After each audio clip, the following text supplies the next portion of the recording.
අපි ගිය සතියේට කලින් සතියේ කතා කරේ විනිමය බිල්පත් සහ චෙක්පත් සම්බන්ධයෙන්. ඒකේ අවසාන වශයෙන් අපි කතා කරා ගෙවීම් සහ පියවීම් පද්ධති පනත.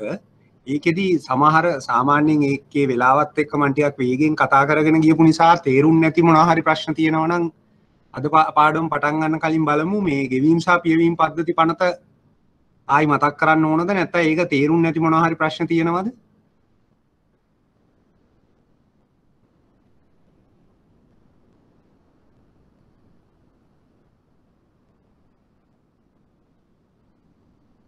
ගෙවීම් සහ පියවීම් පද්ධති පනතේ ප්‍රශ්න නැත්නම් අපි අද පාඩම පටන් ගමු.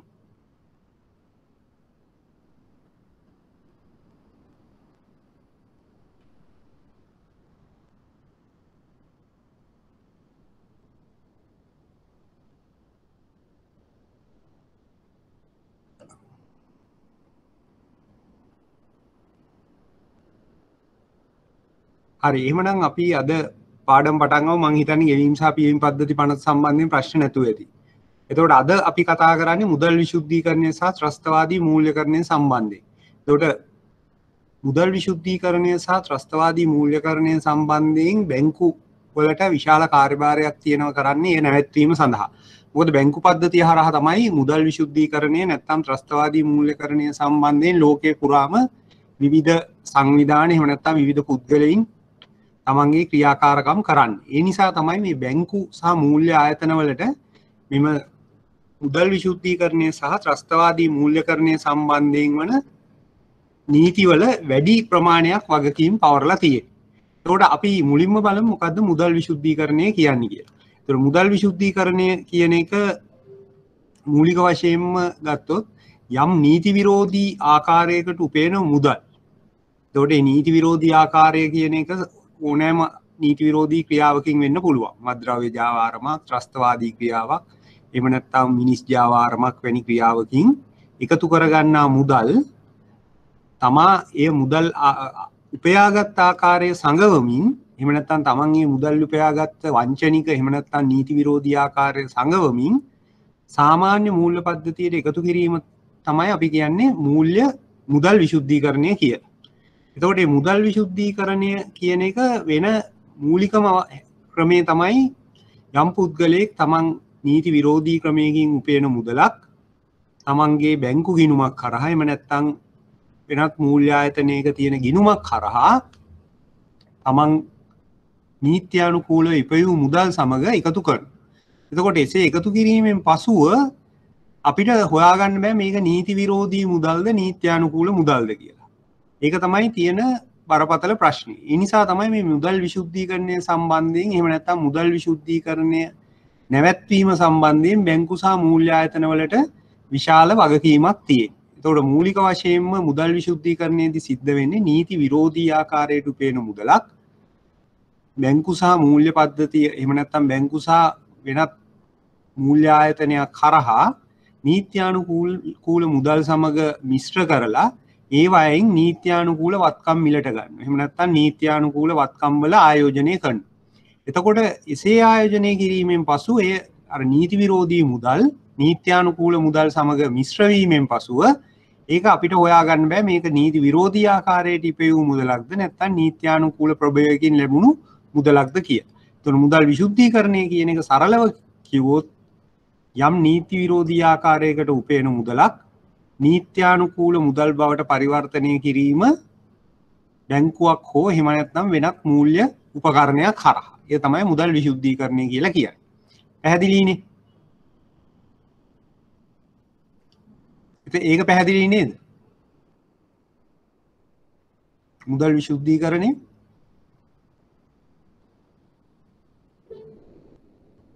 right. ඊගාවට අපි බලමු ඇයි මුදල් විශුද්ධීකරණය කරන්නේ?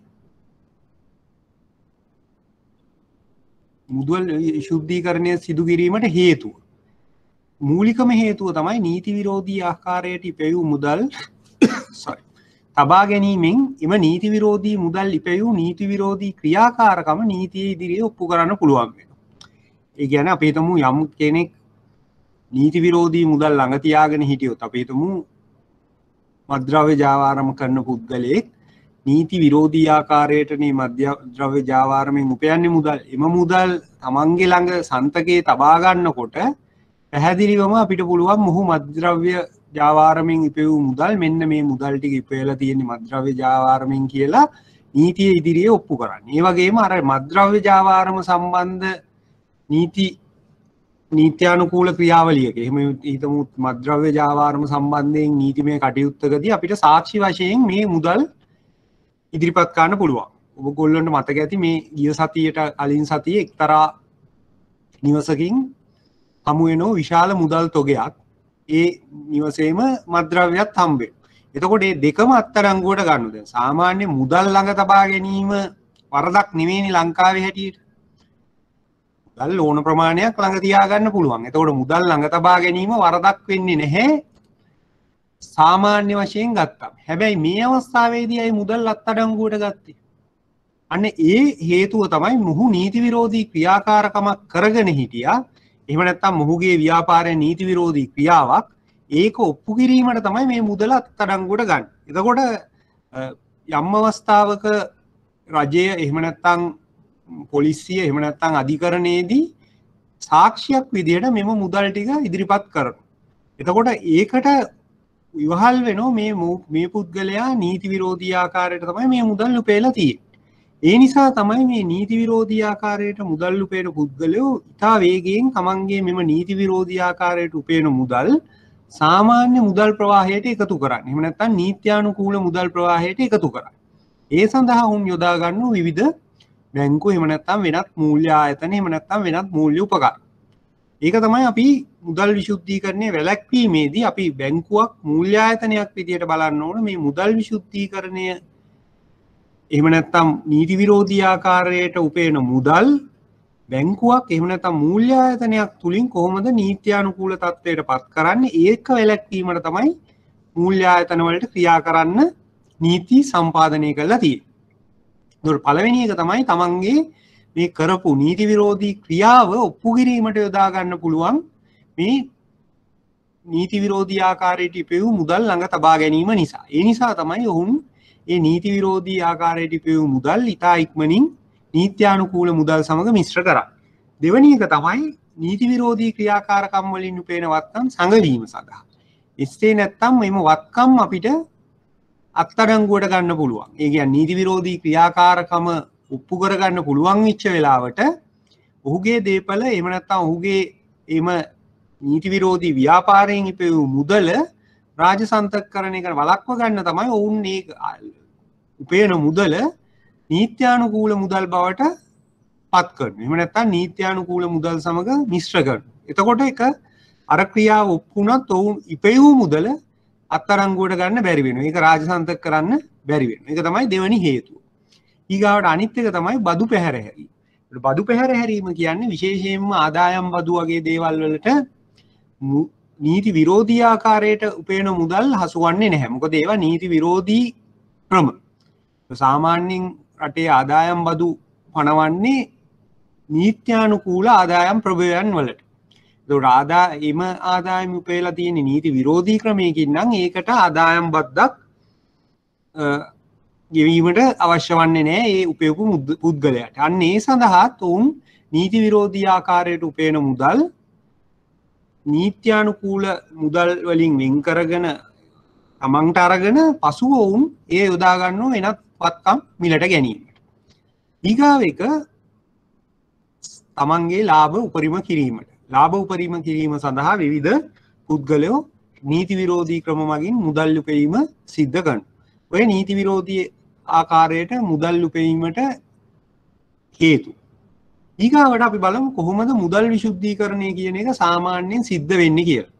සරලවම ගත්තොත් මුදල් විශුද්ධීකරණ ක්‍රියාවලියේදී අපිට පැහැදිලිවම පේන එක තමයි මේක නීති විරෝධී ආකාරයට උපයවූ මුදලක් නීත්‍යානුකූල බවට පත් කිරීම. හැබැයි මම මේක උදාහරණයකින් පැහැදිලි කරන්නම් කොයි වගේ විදිහටද මේක වෙන්නේ කියලා. අපි හිතමු මත්ද්‍රව්‍ය ව්‍යාපාරයකින් යම් පුද්ගලයෙක් මුදලක් උපයනවා. දැන් ඔහුගේ ආදායම ඔහුට තියෙන පිළිගත්ත හැකි ආදායම් මාර්ගයේ විදිහට අපි හිතමු යම් සිල්ලර කඩයක් තියෙනවා. එහෙම නැත්නම් යම් වෙනත් වෙළඳ ව්‍යාපාරයක් තියෙනවා. හැබැයි අපි දන්නවා ඕනෑම වෙළඳ ව්‍යාපාරයක ලැබිය හැකි ලාභ ප්‍රතිශතය. ඒක පහසුවෙන් හොයාගන්න පුළුවන් රට තුල. ඒතර කිසිම ආයතනයකට කිසිම පුද්ගලයෙකුට ඒ සාමාන්‍ය ව්‍යාපාරයේ තියෙන ලාභාන්තිකයට වඩා වැඩි ලාභාන්තිකයක් ලබා ගන්න බෑ එම ව්‍යාපාරය කරලා. මොකද ඊට වඩා වැඩියෙන් ලාභාන්තිකයක් ගන්න ගියොත් අනිවාර්යයෙන්ම ඒ ව්‍යාපාරය ගණුම්කරුවාට ඒ ව්‍යාපාරයේ ගනුදෙනුකරුවාට පාඩු වෙනවා. උදාහරණයක් කියන්නම් දැන් බැංකුවක් කියමු. බැංකුවක ලාභාන්තිකය සාමාන්‍යයෙන් කීයද? ඔයගොල්ලෝ බැංකුවල වැඩ කරන සහ බැංකුවල බැංකු සම්බන්ධයෙන් ඉගෙන ගන්න නිසා දැන් දන්නෝ බැංකුවක ලාභාන්තිකය කියන්නේ මොකද්ද? බැංකුවක ලාභාන්තිකය පිළිබඳ ඕගොල්ලෝ හිතන ගාණ කියන්නේ. බැංකු ව්‍යාපාරයක් රුපියල් 100ක බිස්නස් එකක් කරාම කොච්චරද ලාභය වුන් උපයන්නේ? හිතලා කියන්න බලන්න උත්තරය.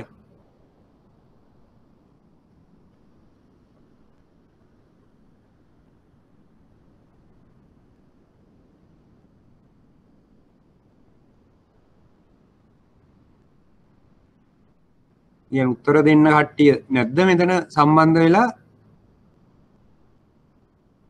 ඊගාවට අපි එහෙනම් බලමු හරි ලාභාන්තිකය හොයන්න කලින් බැංකුවේ බිස්නස් එක මොකද්ද? මුදල් මිලට ගැනීම සහ විකිණීම. එහෙනම් මුදල් මිලට ගන්නේ අපි කොහොමද? ගනුදෙනුකරුවන්ට පොලිය ගෙවලා. ඒතකොට සාමාන්‍යයෙන් බැංකු ගනුදෙනුකරුවන්ට ගෙවන පොලිය මේ කාලේ ගත්තොත් 100ට කීයක් විතරද? කරන්ට් account එකකට 100ට කීයද? ඔය ගිහාන් කියන්නේ උත්තරේ ලාභාන්තිකයේද 3.5%. දැන් නැත්තම් සේවිංස් account එකට ගෙවන පොලිය. මට පැහැදිලිමද? ලාභාන්තිකයටද උත්තරේ දුන්නේ 3.5 නැත්තම් අපි ඩිපොසිටර්ස්ට ගෙවන පොලිය ගැන. රයිට්. ඔව් එතකොට 100ට 3.5ක් වගේ සේවිංස් account එකකට දෙනවා. කරන්ට් account වල 0. FD වලට මේ කාලේ 100ට 5.5ක් 6ක් වගේ. හරි එතකොට අපි හිතමු ඇවරේජ් අපේ ඩිපොසිට් මික්ස් එකේ හැටියට අපි ගාව තියෙනවා 100ට 5ක විතර. ඒ කියන්නේ සියලුම පොලි වල ඇවරේජ් එක ගත්තම 100ට 5ක් විතර වෙන්න පුළුවන්. ඊට පස්සේ ඒ 100ට 5ට අපිට තියෙනවා තවත් පිරිවැය. මොනවද පිරිවැය? අපේ තියෙන මෙහෙයුම් පිරිවැය. ඒකත් අපි හිතමු 100ට 1.5ක් 2ක් වගේ යනවා මෙහෙයුම් පිරිවැය. එතකොට 100ට 7ක් වගේ වෙනවා අපේ සම්පූර්ණ මූල්‍ය පිරිවැය. එහෙම නැත්නම් අපේ අරමුදල් වල පිරිවැය. අපි cost of funds කියලා කියන්නේ එහෙම නැත්නම් අරමුදල් පිරිවැය කියලා කියනවා. ඒක 107ක් වගේ කියමු මේ කාලේ. අන්න එහෙමනම් අපි ණය දෙන්නේ මොන රේට් එකටද ගනුදෙනු කරුවන්ට? 9 10 වගේ අතරට. ඒතකොට 9ත් 10ත් අතර ප්‍රමාණයකට ණය දෙන්න දුන්නොත් අපේ cost of funds 7ත් 7.5ත් අතර නම් අපේ ලාභාන්තිකය වෙන්නේ අර 10 අඩු කිරීම 7.5 නැත්නම් 7. ඒතකොට 2.5ක් හෝ 3ක් තමයි අපේ ලාභාන්තිකයක් විදිහට බැංකු කටයුතු වල තියෙන්නේ. ඒතකොට 3යි ලාභය. ඒතකොට අපිට ඊට වැඩි ලාභයක් ගන්න නම් අපි ගනුදෙනු කරුවාට යම් ආකාරයක අසාධාරණයක් කරන්න ඕනේ. එක්ක අපි සාමාන්‍ය රටේ පොලි අනුපාතය ඉතිරි කිරීම සහ ස්ථාවර තැන්පත් වලට 4.5ක් ගෙවද්දී අපි 2ක් ගෙවුවොත් ඔන්න අපේ ලාභාන්තිකය වැඩි. එහෙම නැත්නම් අනිත් පැත්තෙන් අපේ ණය ගන්න පුද්ගලයාට අපි 100ට 9ක් 10ක් අතර රටේ අනිත් බැංකු ගෙවනකොට අය කරනකොට පොලිය අපිට පුළුවන් 100ට 15ට දෙන්න. අන්න එතකොට අපේ ලාභාන්තිකය වැඩි කරගන්න පුළුවන්. හැබැයි අපේ කස්ටමර්ට එහෙම නැත්නම් අපේ ගනුදෙනුකාරයාට එයින් අවාසියක් වෙනවා. ඒකම තමයි ඕනෑම ව්‍යාපාරයක වෙන ප්‍රශ්න. දැන් අපි හිතමු සිල්ලර බඩු කඩයක් පවත්වන්න යන මිනිස්සෙක්ට සිල්ලර බඩු වලට ලාභාන්තිකයක් තියෙනවා. එයා ගන්න 100ට නම් විකුණන්නේ 110ට 120ට 100ට 10ත් 20ත් අතර ප්‍රමාණයක් තමයි තියාගන්නේ ලාභාන්තිකයේ විදිහට. හැබැයි එයා ඊට වැඩිය තියාගත්තොත් 100ට ගන්න 150ට විකුණන්න ගියොත් එයාගේ බිස්නස් එක කරන්න බෑ. මොකද ඒ ගානට ගන්න මිනිස්සු වෙන්නේ නැහැ. ඒ මොකද ඒක ගනුදෙනු කරුට පාඩු. එහෙනම් යම් ව්‍යාපාරයක ලාභාන්තිකය කියන එක පිළිබඳව අපිට අවබෝධයක් තියෙන්න ඕන ඕනෑම ව්‍යාපාරයක. එතකොට එහෙම තියෙද්දි යම් පුද්ගලයෙක් තමන්ගේ සාමාන්‍ය ව්‍යාපාරයේ විදිහට ග්‍රොසරි එකක් කරන කෙනෙක්ට ඒ අතරේ ආ කරනවා මත්ද්‍රව්‍ය ජාවාර. එතකොට එයාගේ ලැබෙන ලාභය මද්‍රව්‍ය ජාවාරම් වගේ දේක ලාභය අසීමිතයි. 100%යි 2000යි.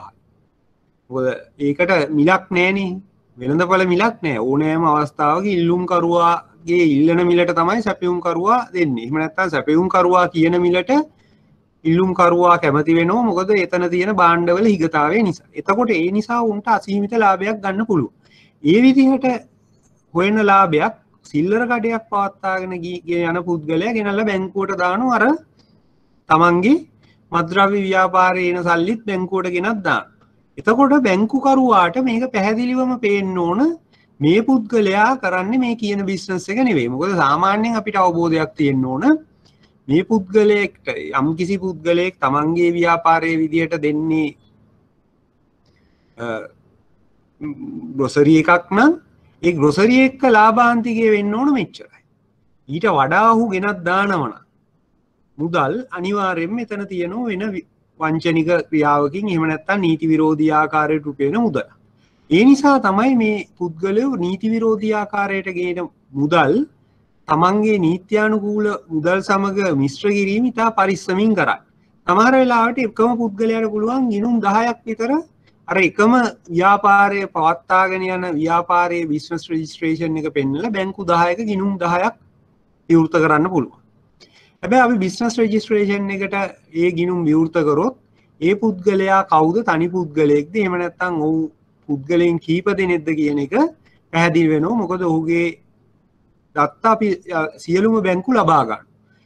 NIC ජාතික හැඳුනුම්පත් අංකය, එහෙම නැත්නම් ඔහුගේ ව්‍යාපාර ලියාපදිංචි කිරීමේ සහතික අංක, ඒ සියල්ල අපි අරගන්නකොට මෙහා ගිණුම් විවිධ තැන්වල විවෘත කරත් අවසාන වශයෙන් ශ්‍රී ලංකා මහ බැංකුවට යම්කිසි අවස්ථාවක අපි රිපෝට් කරනකොට මේ පුද්ගලයා තැන් තැන්වල පවත්වාගෙන යන ගිණුම් වල බැලන්සස් විවිධ වුණාට අවසානයේ ඔහුට එකතු වෙලා පෙන්වන්න වෙනවා. එහෙම නැත්නම් අවසානයේ ඔහුගේ ගිණුමේ ශේෂය හොයාගන්න පුළුවන් වෙනවා ශ්‍රී ලංකා මහ බැංකුවට. විශේෂයෙන්ම මේ මුදල් විශුද්ධීකරණ සම්බන්ධයෙන් ඇවිල්ලා තියෙන නීතිත් එක්ක.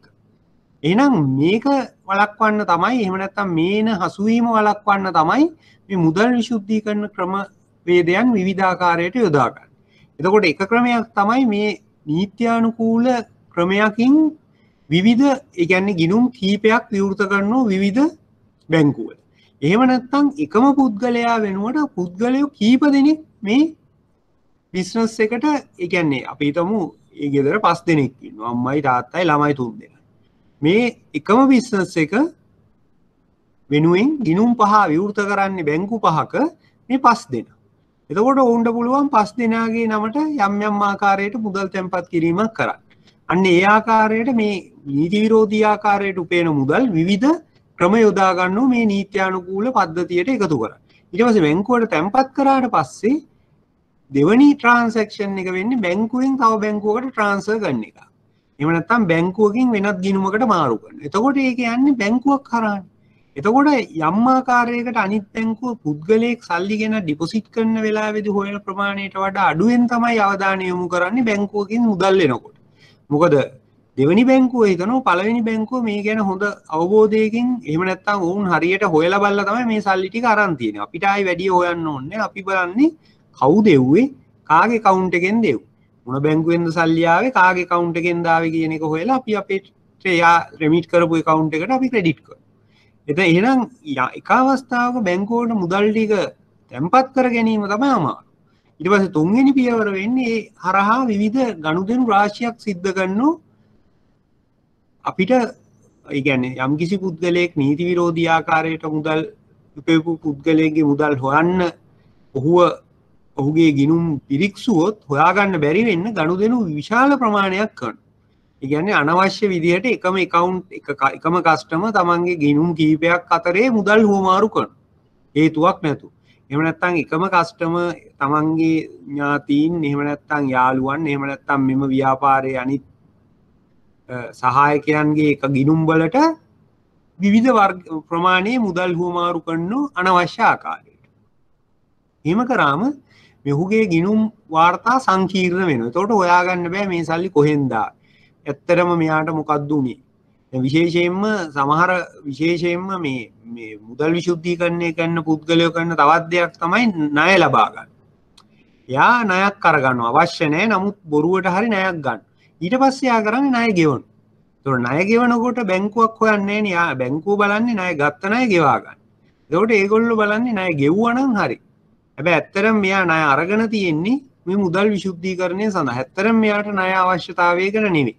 එතකොට මෙයා පෙන්නනව සමාජයට මම ණයක් අරගෙන තමයි මේ බිල්ඩින් එක හැදුවේ. එහෙම නැත්නම් මම ණයක් අරගෙන තමයි මේ වාහනේ ගත්තේ.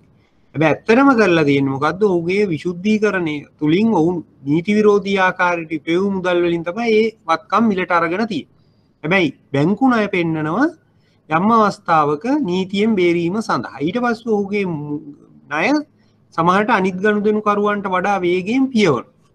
සාමාන්‍ය ණය ගනුදෙනුකරුවෙක් ණය පියවන්නේ මාස්පතා ටික ටික යාගේ වාරිකයේ දාලා ඒ විදිහට මේ වගේ පුද්ගලයෝ අවුරුදු 5කට ලෝන් එක ගත්තට අවුරුද්දෙන් සම්පූර්ණ ණයම ගෙවන. මොකද ඒකට හේතුව එතකොට මේගොල්ලන්ට පුළුවන් තව ණයක් අරගන්න. එතකොට ඒකෙන් තවත් වත්කමක් මිලට අරගෙන පෙන්නනෝ මෙන්න මම මේ ණය අරගෙන මේ වාහනේ ගත්තා මෙන්න තව ණයක් ගත්තා මම ගොඩනැගිල්ලක් ගත්තා. මේ විදිහට තමයි මේ මුදල් විශුද්ධීකරණය සම්බන්ධයෙන් ක්‍රියාවලියේදී මුදල් විශුද්ධීකරණය කරන පුද්ගලයෝ ක්‍රියා කරන්නේ. එකක් තමයි අනවශ්‍ය පරිදි ඒ කියන්නේ Tamanට අනවශ්‍ය ණය ලබාගෙන ඊට අදාළව ඒ අදාළ කාල සීමාවට කලින් ණය ගෙවා අවසන් කිරීම. එහෙම නැත්නම් ක්‍රෙඩිට් කාඩ් පාවිච්චි කරනවා. ක්‍රෙඩිට් කාඩ් වල ක්‍රෙඩිට් බැලන්ස් තියාගන්න. දැන් සමහර සාමාන්‍යයෙන් ක්‍රෙඩිට් කාඩ් එකක තියෙන්නේ ක්‍රෙඩිට් බැලන්ස් එකක් නෙවෙයිනේ. ක්‍රෙඩිට් කාඩ් එකේ ණය සීමාවක් තියෙනවා. ඒ සීමාව හැමතිස්සෙම විඩ්‍රෝ කරලා සල්ලි දාන එකනේ ක්‍රමය. නමුත් ඇතැම් ගනුදෙනුකරුවෝ කරන්නේ ක්‍රෙඩිට් කාඩ් එකට টොප් අප් කරනු ක්‍රෙඩිට් බැලන්ස් එක. මොකද එයාට ගෙවන්න තියෙන්නේ 1000 නම් එයා ලක්ෂයක් ගෙවන. සාමාන්‍යයෙන් බැංකුවක් ක්‍රෙඩිට් කාඩ් එකට සල්ලි දානකොට අපි හිතන්නේ අපේ මේ පුද්ගලයා මුදල් විශුද්ධීකරණයක් කරනවා කියලා. මොකද අපි හිතන්නේ මෙයාගේ වියදම් කරපු සල්ලි තමයි දාන්නේ. එහෙම නැත්නම් අනාගතේ යම් හේතුවකට වියදම් කරන්න තමයි මෙයා මේ සල්ලි දාන්නේ.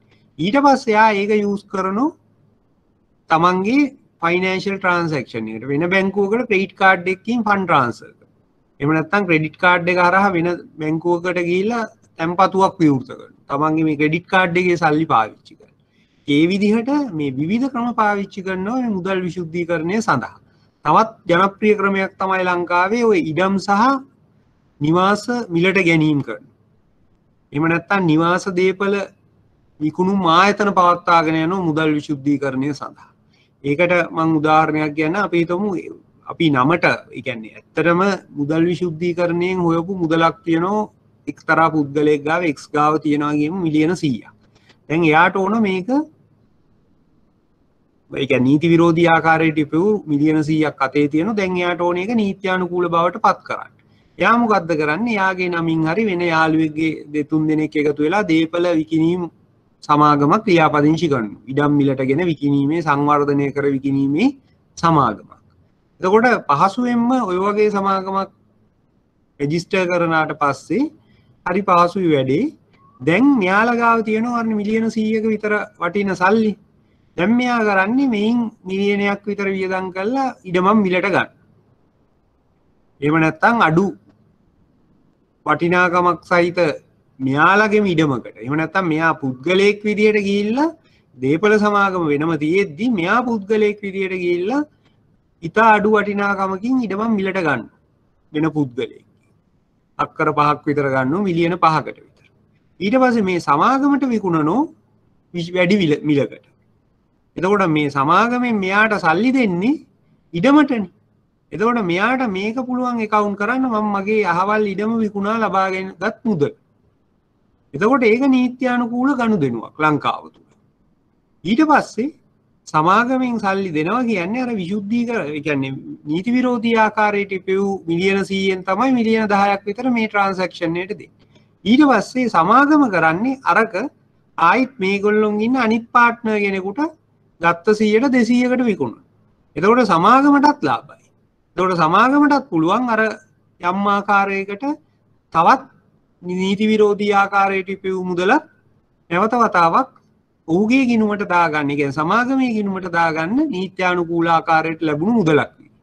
ඇත්තටම කිසිම වටිනාකමක් නැති දේපලක් කීප දෙනෙක් අතරට හුවමාරු වීමෙන් අනවශ්‍ය ආකාරයකට, ඒ කියන්නේ ඇත්තටම වටින් නැති දේපලකට මුදලක් හුවමාරු කරලා ඒ මුදල පුළුවන් ගිණුම්ගත කරගන්න. ඔය තව එක් ක්‍රමයක්. ඔය වගේ විවිධ ක්‍රම තියෙනවා. මම මේ උදාහරණ ඕගොල්ලන්ට කිව්වේ විශේෂයෙන්ම බැංකු සහ මූල්‍ය ආයතනවල ක්‍රියා, ඒ කියන්නේ රාජකාරී කරන සියලුම සේවකයින්ට අදාළව මේක වැදගත් වෙන නීතියක්. ඒතකොට අපි බැංකු නීතිය ඉගෙන ගන්නකොට මෙතන තියෙන විශේෂම කාර්යය තමයි මේ ප්‍රායෝගිකව අපිට මේ බැංකු නීතියේ ක්‍රියාවන් ඕගොල්ලොන්ට බැංකුවලදී එහෙම නැත්නම් මූල්‍ය ආයතනවල තමන්ගේ රාජකාරී කටයුත්තේදී මුහුණ දෙන්න වෙනවා. දැන් විශේෂයෙන්ම මේ මුදල් විශුද්ධීකරණ සම්බන්ධයෙන් වන නීතිවල තියෙන බරපතලකම තමයි අපි බැංකු සේවකයෝ විදිහට මේ මුදල් විශුද්ධීකරණය සම්බන්ධයෙන් වන නීති, එහෙම නැත්නම් මුදල් විශුද්ධීකරණයට යම් ආකාරයකට අනුබල දෙන ආකාරයට ක්‍රියා කිරීමෙන් අන්න අර නීති වලින් අපිටත් විරුද්ධව නීතියෙන් ක්‍රියා කරන්න පුළුවන් කියලා මේ නීතිවල සඳහන් වීම. එහෙනම් අපි දැනගන්න ඕන කිසිම අපි මුදල් විශුද්ධීකරණ ක්‍රියාව නොකරත් මූල්‍ය ආයතනයක බැංකුවක වැඩ කරන සේවකයෙකුට වෙන්න තියෙන වගකීමක් තමයි අපි එවැනි ක්‍රියාවකට අනුබල දීම. එහෙම නැත්නම් ඊ සඳහා අවශ්‍ය පහසුකම් සැපයීම. අන්න ඒ වගේ වෙලාවකට අපිට විරුද්ධව වුණත් නීතියෙන් යම් ආකාරයක දඬුවමක් ලබා දෙන්න පුළුවන්. එතකොට ඕගොල්ලොන්ට මතක ඇති බැංකුවක මූල්‍ය ආයතනයක වැඩ කිරීමෙන් ක්‍රියා කිරීම නිසා සිරගත වෙන වැරදක් අපි කලිනුත් කතා කරා. බැංකු නීතියේ. මොකද්ද? බැංකුවක වැඩ කරන සේවකයෙක් සිරගත වෙන ආකාරයේ වැරද්දකට හේතු වෙන්නේ මොන වගේ ක්‍රියාවක් කරොත්ද? බැංකුකරු සහ ගනුදෙනුකරු අතර සම්බන්ධයේදී ඒ සම්බන්ධයෙන් කතා කරන්නේ නැති, මම කතා කරේ නැති වුණාට මම නෙවෙයි ටොපික් එක කරේ මිස්ටර් දංගල්ල. හැබැයි ඒකෙදි කතා කරන්නේ නැති බැංකුකරුවෙක්ට එහෙම නැත්නම් බැංකුවක වැඩ කරන සේවකයෙකුට සිරගත වෙන්න හේතු වෙන ක්‍රියාකාරකමක් තියෙනවා. මොකක්ද? මතක් කරන්න බලන්න.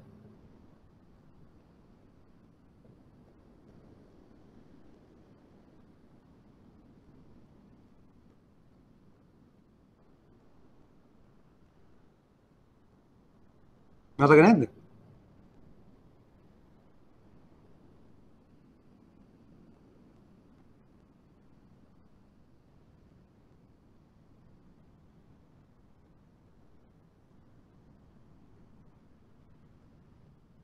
බැංකුවක සේවකයෙක් සිරගත වෙන්න ආකාරයේ යම් ක්‍රියාවක් තියෙනවා බැංකුවක රාජකාරිය සිදු කරන වෙලාවේදී සිද්ධ වීමෙන් විය හැකියි. මොකක්ද?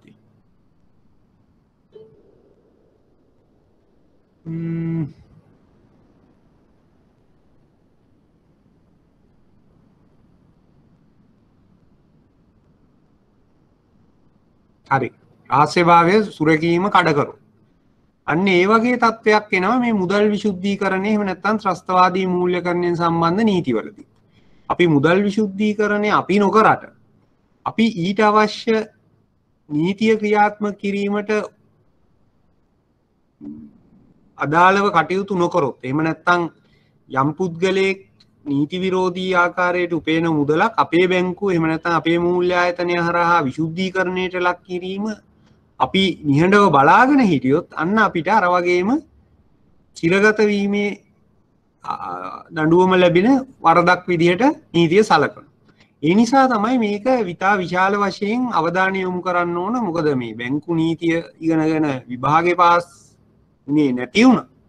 එහෙම නැත්නම් විභාගේ පාස් වුණත් මේක හරියට දන්නේ නැතුව ඔබට පෞද්ගලිකව ප්‍රායෝගිකව අත්විඳින්න වෙන තත්ත්වයක් තමයි මුදල් විශුද්ධීකරණය සම්බන්ධ නීතිය දැනගෙන සිටීම.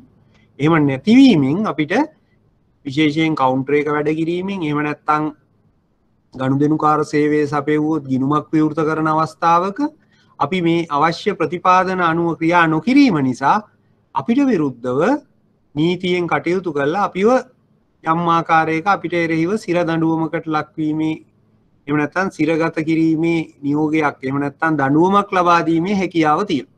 ඒ නිසා තමයි මේ මුදල් විශුද්ධීකරණ නීතිය එහෙම නැත්නම් ත්‍රස්තවාදී මූල්‍යකරණය සම්බන්ධ නීති ඉතා වැඩි වශයෙන් මේ බැංකු නීතියේදී අපි කතා කරන්නේ.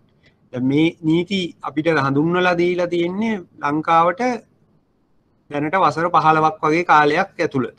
හැබැයි මීට කලින් මේ නීති ලෝකයේ අනිත් රටවල් වල පටන් ගත්තට අපිට පටන් ගත්තේ අවුරුදු 15ක් වගේ කාලයක් ඇතුළත. හැබැයි දැන් මේ මෑත ඉතිහාසයේ අවුරුදු 15 තුල මෙම නීති වලට අදාළ කාර්යයන් වේගයෙන් වර්ධනය වුණා. එතකොට අද වෙනකොට අපිට බැංකු වල වැඩි අවධානයක් යොමු කරන්න වෙලා තියෙනවා මේ මුදල් විශුද්ධීකරණය වැළැක්වීමට, ත්‍රස්තවාදී මූල්‍යකරණය වැළැක්වීමට, ඒ සම්බන්ධ ක්‍රියාමාර්ග ගැනීමට, ඒවට අදාළව විවිධ අංශ වර්ධනය කිරීමට. දැන් විශේෂයෙන්ම ගත්තොත් දැන් සියලුම බැංකු වල තියෙන අනුකූලතා අංශය කියලා කම්ප්ලයන්ස් ඩිපාර්ට්මන්ට් එක. ඒකට ඒක තියුණේ බැංකු වල 2006-7 වගේ කාලවල. ඒකට 2007 වගේ ඇති වෙලා අවුරුදු 13ක් ඇතුළත මේ වෙනකොට ඇතැම් බැංකු වල ඔපරේෂන් එහෙම නැත්නම් මෙහෙයුම් කාර්ය මණ්ඩලයට වඩා වැඩි පිරිසක් ඉන්නවා මේ කම්ප්ලයන්ස් ඩිවිෂන්ස් වල. දැන් විශාල බැංකු වල ලෝකයේ හැම ගොඩාක් රටවල ශාඛා තියෙන HSBC එහෙම නැත්නම් Barclays වගේ ලොකු බැංකු වල මේ කම්ප්ලයන්ස් ඩිවිෂන් එක එහෙම නැත්නම් අනුකූලතා අංශයට වැඩි සේවක පිරිසක් යොදවලා තියෙනවා. මොකද ඒවා තමයි දැන් ඒ කියන්නේ බැංකුවේ මෙහෙයුම් කටයුතු ගොඩාක් ඔටෝමේට් කරලා තියෙන්නේ අද වෙනකොට. මෙහෙයුම් කටයුතු වලට පුද්ගලයෝ යොදා ගැනීම අඩුයි. ඩිපොසිට් බාර ගන්න මැෂින්ස් තියෙනවා, විත්ඩ්‍රෝ කරන්න ATMs තියෙනවා, මුදල් එක්ස්චේන්ජ් කරන්නත් සමහර මැෂින්ස් තියෙනවා, බිල් ගෙවන්න මැෂින්ස් තියෙනවා, සමහර වෙලාවට ඉන්ටර්නෙට් පේමන්ට්ස් වලින් තමයි ගොඩක් ගනුදෙනු සිද්ධ වෙන්නේ. ඒ වගේ e-wallets යොදා ගන්නවා. හැබැයි ඒ මොනවා කරත් මේ කම්ප්ලයන්ස් එහෙම නැත්නම් අනුකූලතා අංශය සඳහා විශාල සේවක පිරිසක් යොදාගෙන මෙම ගනුදෙනුකරුවන්ගේ ස්වභාවය ඔවුන් මේ මුදල් විශුද්ධීකරණය සිද්ධ කරනවද, මුදල් විශුද්ධීකරණය සිද්ධ කිරීම වැළැක්වීමට අපි මොනවද කරන්න ඕනේ, ඒ සම්බන්ධයෙන් විශාල වැඩ කොටසක් කරන්න වෙලා තියෙනවා. පුද්ගලයෝම වැඩිහත් වෙලා මැෂින් වලිනුත් යම් ප්‍රමාණයක් කරා ගන්න පුළුවන්. නමුත් ඊට වඩා එහාට ගිහිල්ලා පුද්ගලයෝම මේකට මැදිහත් වෙලා මේ අනුකූලතාවය එහෙම නැත්නම් අනුකූලණය වෙනවද කියලා බලනවා. මේ මුදල් විශුද්ධීකරණය වැළැක්වීම සම්බන්ධයෙන් වෙන නීති හරියටම ආයතනය තුල ක්‍රියාත්මක වෙනවද කියන එක බලන්න විශාල පුද්ගල ප්‍රමාණයක් යොදා ගන්නවා දැන් බැංකු සහ මූල්‍ය ආයතන. ඒ නිසා අපිට මේක ඉතා වැදගත් වෙලා තියෙනවා. කියන්නේ විභාගයට වැදගත් වෙන එක පැත්තකින්, අනිත් පැත්තෙන් බැංකුවේ ඇත්තටම කාර්ය කිරීමේදී, රාජකාරිය කිරීමේදී සියලු දෙනාටම මේ මුදල් විශුද්ධීකරණය සම්බන්ධයෙන්, ත්‍රස්තවාදී මූල්‍යකරණය සම්බන්ධයෙන් වන නීති වලින් වෙන බලපෑම වැඩි. එතකොට අපි මුලින්ම කතා කරේ මොකද්ද මුදල් විශුද්ධීකරණය? ඇයි මිනිස්සු මුදල් විශුද්ධීකරණය කරන්නේ? එතකොට අපි බලමු ඇයි මේ මුදල් විශුද්ධීකරණය කිරීම වළක්වන්න හේතු. එහෙම නැත්නම් මුදල් විශුද්ධීකරණය නවත්වන්න ජාත්‍යන්තර වශයෙන් එහෙම නැත්නම් වෙනත් ඒ කියන්නේ රටවල් ඇයි මේ තරම් උනන්දු වෙන්නේ? දැන් මුදල් විශුද්ධීකරණය කරන එකෙන් මොනවද මේ ජාත්‍යන්තරව ඇති වෙලා තියෙන ප්‍රශ්න? ඒ නිසා අපි ඉස්සෙල්ලම බලන්න ඕනේ ඇයි මේකට මුදල් විශුද්ධීකරණය වැළැක්වීමට මෙච්චර මහන්සි වෙන්නේ, මොනවද ජාත්‍යන්තර වශයෙන් ඇති වෙලා තියෙන ගැටලු? මූලික වශයෙන්ම ජාත්‍යන්තරව මේ මුදල් විශුද්ධීකරණය තුලින් අපරාධ වැඩි වෙන්න හේතුවක් වෙලා තියෙනවා. කියන්නේ මුදල් විශුද්ධීකරණයට ඉඩ ලබා දීම තුලින් දැන් මේ මුදල් විශුද්ධීකරණය සම්බන්ධයෙන් නීති ජාත්‍යන්තරව ආරම්භ වෙන්නේ 1970 දශකයේ සහ 80 දශකයේදී තමයි වර්ධනය වෙන්නේ.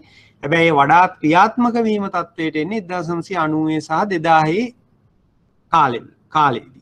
එතකොට ඒ කාලේ වෙන විට ලෝකයේ ගොඩාක් රටවල් වල මේ මුදල් විශුද්ධීකරණය සම්බන්ධයෙන් නීති නැති හින්දා, මුදල් විශුද්ධීකරණය වැළැක්වීමට නීති නැති හින්දා හැමදෙනෙක්ම උත්සාහ කරනවා නීති විරෝධී ආකාරයට මුදල් උපයන්න.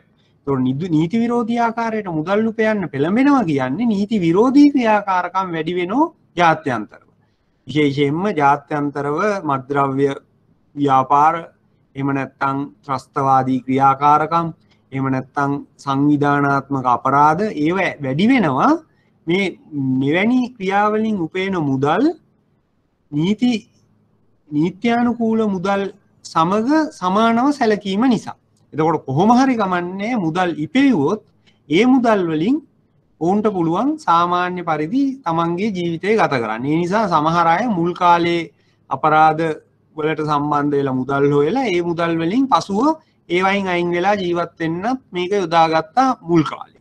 මේක තමයි නවත්තන්න ඕනේ ජාත්‍යන්තරව. එතකොට අපරාධ අඩු කිරීම සඳහා ජාත්‍යන්තරව රටවල් තුල ඇති වෙන විවිධ මද්‍රව්‍ය ජාවාරම්, පුද්ගල ජාවාරම්, එහෙම නැත්නම් සංවිධානාත්මක අපරාධ, ළමා අපරාධ, කාන්තා අපරාධ, ඒ වගේ දේවල් නවත්තන්න අවශ්‍ය නිසා තමයි මේ මුදල් විශුද්ධීකරණය වැළැක්වීමට නීති ගෙනා. එහෙනම් යම් පුද්ගලයෙක් නීති විරෝධී ආකාරයකට මුදලක් ඉපෙව්වොත් මේ නීති විරෝධී ආකාරයට ඉපෙවූ මුදල් යම් ආකාරයකට නීත්‍යානුකූල තත්ත්වයට පත් කරා වුණත් ඒ සම්බන්ධයෙන් හොයලා අර ඉපෙවපු ක්‍රමය වැරදි නම් ඒකට අදාළව සිද්ධ වෙන. එහෙම නැත්නම් එම මුදල නැවතත් යොදාගෙන නීත්‍යානුකූල වත්කම මිලටගෙන තිබුණත් ඒ වත්කම් පවා රාජසන්ත කිරීමට අවශ්‍ය වෙන ආකාරයට නීති ජාත්‍යන්තරව නිර්මාණය කරා. එතකොට ඇයි ඒකට ප්‍රධානම හේතුව තමයි මේ මුදල් විශුද්ධීකරණය තුලින් අපරාධ සඳහා අනුබල ඇති වෙනවා. එහෙම නැත්නම් සමාජයේ අපරාධ වර්ධනය වෙනවා. ඒක සමාජයේ අපරාධ වර්ධනය වෙනවා කියන්නේ සමාජයේ අපරාධ පිළිගන්නා තත්ත්වයක් ඇති වෙනවා. ඒ වගේම ආර්ථික ක්‍රියාකාරකම් වල අපි කියනවනේ සංඛ්‍යාලේඛන ලබා ගන්නවනේ. මේ සංඛ්‍යාලේඛන සියල්ල වැරදෙනවා මේ මුදල් විශුද්ධීකරණය වගේ දේවල් වලට අපි වැළැක්වීමක් එහෙම නැත්නම් ඒවකට ඒ සඳහා ඉඩ ලැබලා දීලා තිබිලා අපි සංඛ්‍යාලේඛන ගත්තොත් ඒ සංඛ්‍යාලේඛන නීත්‍යානුකූල සහ නීති විරෝධී වල දෙකේම එකතුවක්. එතකොට අපි හිතනවා රටක දළ ජාතික නිෂ්පාදිතය හෙව්වොත් ඒ රටේ දළ ජාතික නිෂ්පාදිතයෙන් නීති විරෝධී ක්‍රියාකාරකම් වල ඒවත් එකතු වෙලා තියෙනවා. අන්න ඒවා අයින් කළා නීත්‍යානුකූල ක්‍රියාවලියේ ප්‍රමාණය මෙන ගැනීම සඳහා නීති විරෝධී මුදල් ඉවත් කිරීමට තමයි මේ නීති විරෝධී ආකාරයට උපයන මුදල් නීත්‍යානුකූල තත්ත්වයට පත් කිරීම වැළැක්වීමට අපි උත්සාහ කරන්නේ. ඒ වගේම රටවල් වලට ගොඩක් රාජ්‍යයන් තමන්ගේ ක්‍රියාකාරකම් කරන්නේ බදු මත. එතකොට මේ නීති විරෝධී මුදල් මගින් බදු ගෙවන්නේ නැහැ මිනිස්සු. නීති විරෝධී ක්‍රියාකාරකම් වලින් උපයන මුදලින් බදු ගෙවන්නේ. ඒ නිසා ඒ තත්ත්වය වැළැක්වීමට එහෙම නැත්නම් බදු නිවැරදි පරිදි අය කර ගැනීමට ඒ සඳහා මේ නීති විරෝධී ආකාරයට උපයන මුදල් වැළැක්වීමට රජයන් උත්සාහ කරා. එන ඒව තමයි හේතු වෙන්නේ. ඇයි අපි මුදල් විශුද්ධීකරණය වැළක්වන්නේ? මොකද මුදල් විශුද්ධීකරණයේ තියෙන මේ අයහපත් ප්‍රතිවිපාක නිසා. එතකොට අපි හිතමු මූල්‍ය ආයතනයක් මුදල් විශුද්ධීකරණයට සම්බන්ධ වුණොත් මොකද වෙන්නේ? එතකොට මුදල් විශුද්ධීකරණය කරන්නේ නැහැ මූල්‍ය ආයතනයක්. මූල්‍ය ආයතනයක් හෝ බැංකුවක් මුදල් විශුද්ධීකරණය නොකරට මේ මුදල් විශුද්ධීකරණය වැළැක්වීම සඳහා ඔවුන් ක්‍රියාත්මක වෙන්නේ නැත්නම් මොකද වෙන්නේ? අපි හිතමු යම් බැංකුවක් එහෙම නැත්නම් මූල්‍ය ආයතනයක් ලංකාවේ තියෙන ඕනෑම පුද්ගලයෙක් ගේන ඩිපොසිට් එකක් බාර ගන්න. ඔවුන් හොයන්නේ මේ මුදල හොයාගත්තේ මේ මුදල ජනනය වුණේ නීත්‍යානුකූලවද නීති විරෝධීවද කියලා. අන්න ඒ වගේ වෙලාවට මොකද වෙන්නේ? එහෙම බාර ගැනීම නිසා අනිත් නීත්‍යානුකූල ආකාරයට මුදල් හොයන පුද්ගලයන්ට විශ්වාසයක් නැති වෙනවා මේ මූල්‍ය ආයතන සම්බන්ධයෙන්. ඒ නිසා මූල්‍ය ආයතනයක් හැම විටම මොකද මූල්‍ය ආයතනයක් රඳා පවතින්නේ මහජන විශ්වාසය මත. මේ මහජන විශ්වාසය paludu වෙච්ච පළවෙනි මොහොතේම මූල්‍ය ආයතනයක් කඩන් වැටෙනවා. ඒක ඕගොල්ලෝ ඉගෙනගෙන තියෙන වෙන සබ්ජෙක්ට් වල ඕනෑම මූල්‍ය ආයතනයක් කොච්චර ශක්තිමත් කිව්වත් කොච්චර පැරණි කිව්වත් කොච්චර ආර්ථික ශක්තියක් තියෙනවා කිව්වත් කොච්චර වත්කම් තියෙනවා කිව්වත් මූල්‍ය ආයතනයක් රඳා පවතින්නේ මහජන විශ්වාසය මත. මොකද ඒකට ප්‍රධානම හේතුව ඇයි මූල්‍ය ආයතනයක් මහජන විශ්වාසය මත රඳා පවතින හේතුව? කියන්න බලන්න ඕගොල්ලෝ ඉගෙනගෙන ඇති වෙන සබ්ජෙක්ට්ස් වල.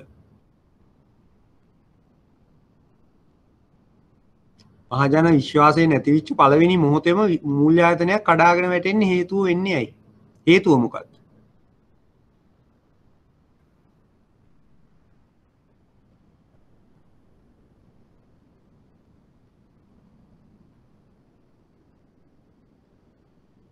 ඔය කියන්නේ ද්‍රවශීලතාව දානම තමයි. මොකක්ද ද්‍රවශීලතාව දානමට හේතුව?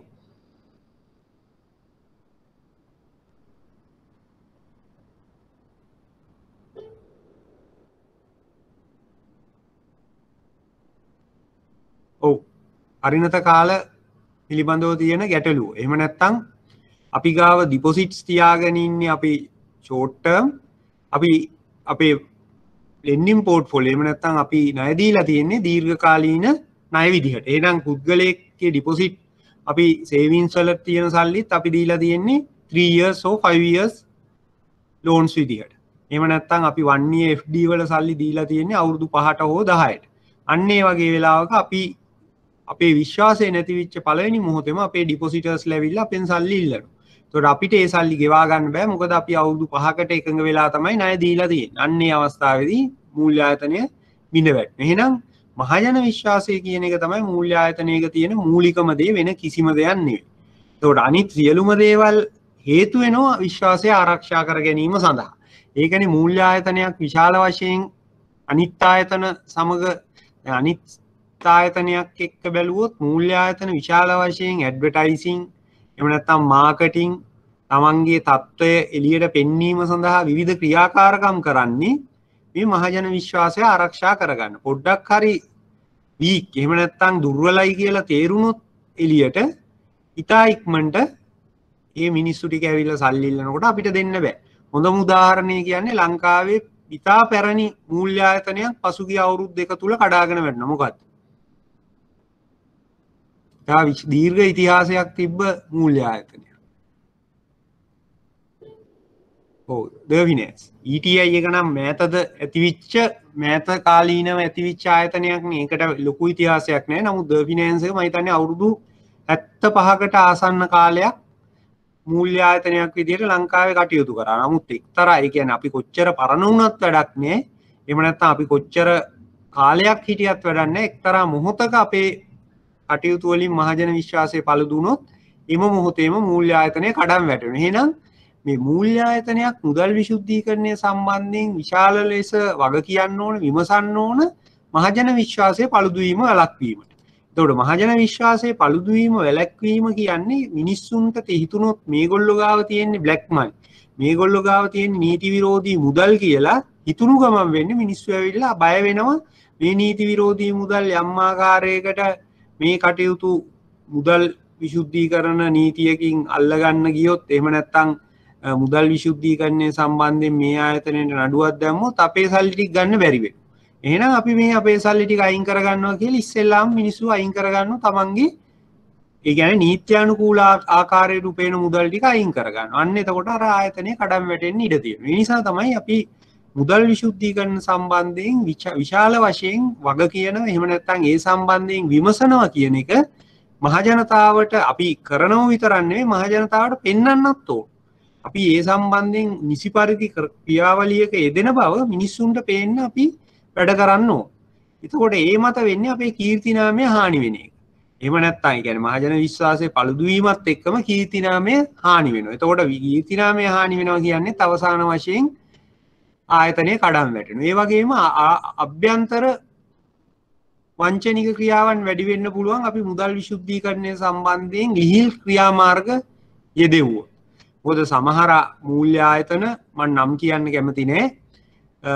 ඇතැම් මූල්‍ය ආයතන පසුගිය කාලේ ඒ කියන්නේ පසුගිය දශකයේ පුරාවට ලංකාවේ මුදල් විශුද්ධීකරණය සම්බන්ධයෙන් නීති වඩාත් වේගයෙන් ඇති වෙන කාලේ ඇතැම් මූල්‍ය ආයතන එම මුදල් විශුද්ධීකරණය සම්බන්ධ නීති මගහරින්න උත්සාහ කරා.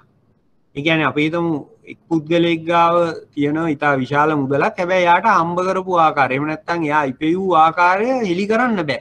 ඒ වගේ වෙලාවට එයා ඇවිල්ලා කියන මෙහෙමයි මගේ ගාව සල්ලි තියෙනවා හැබැයි මට මගේ ඩෙන්ටි කාඩ් නම්බර් එකට දාන්න බෑ. අන්න ඒ වෙලාවට සාමාන්‍යයෙන් බැංකුවක් හෝ මූල්‍ය ආයතනයක් පිළිගත් ආකාරයට ක්‍රියා කරනවා කියන්නේ ඒ වගේ ඒවා ප්‍රතික්ෂේප කරන්න. මොකද නීතියම කියලා තියෙනවා යම් පුද්ගලයෙක් තමන්ගේ අනන්‍යතාවය හෙලි කරන්න අකමැති නම් එහෙම නැත්නම් තමන්ට මුදල් ඉපෙව්ව ආකාරය හෙලි කරන්න බැරි නම් එවැනි මුදල් බාර ගැනීම කරන්න බෑ. මොකද ඒ නීති විරෝධී.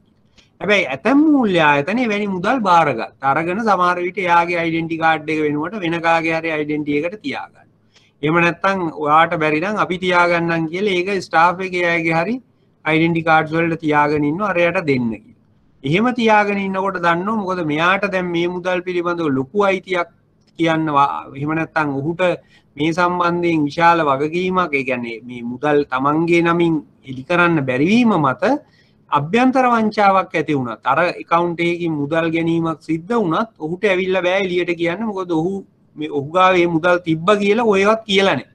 අන්න එවැනි අවස්ථාවල මේ ඇතැම් ආයතනවල අභ්‍යන්තර වංචනික ක්‍රියා ඇති වෙලා තියෙනවා. එවැනි ක්‍රියා ඇති වෙන්න හේතුවක් වෙනවා අපි මුදල් විශුද්ධීකරණය සම්බන්ධයෙන් හරි නිවැරදි ක්‍රියාමාර්ග ගත්තේ නැත්නම්. ඒ වගේම අනුකූලතා පිරිවැය. අනුකූලතා පිරිවැය කියලා කියන්නේ අනුකූලතාවයේ සම්බන්ධයෙන් නීති.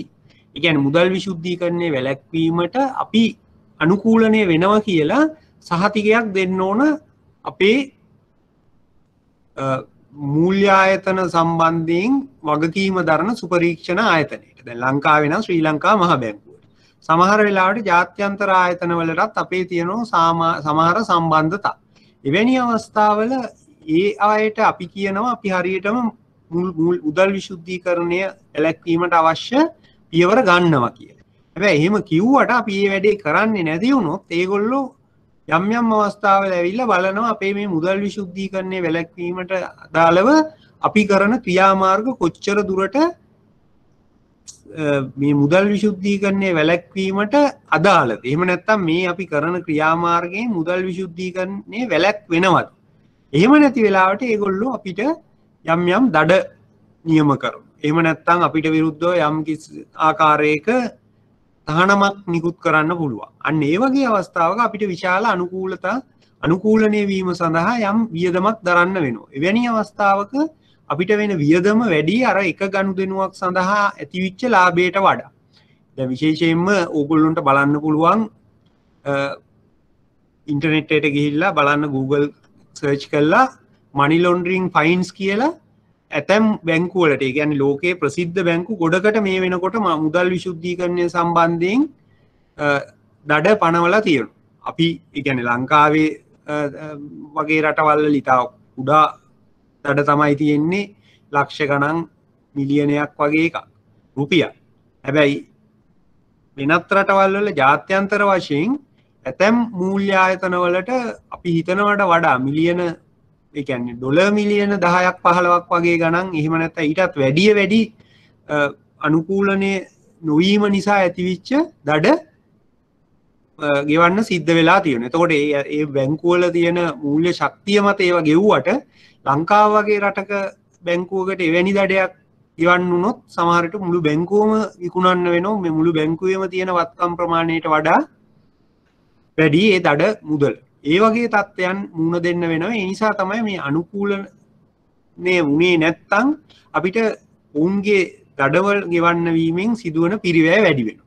ඒක නිසා අපි මුදල් විශුද්ධීකරණය වැළැක්වීමට අවශ්‍ය පියවර බැංකුව තුල එහෙම නැත්නම් මූල්‍ය ආයතනය තුල ක්‍රියාත්මක කරන්න ඕන. ඊගාව එක තමයි මුදල් විශුද්ධීකරණය වැළැක්වීම සමාජ වගකීම.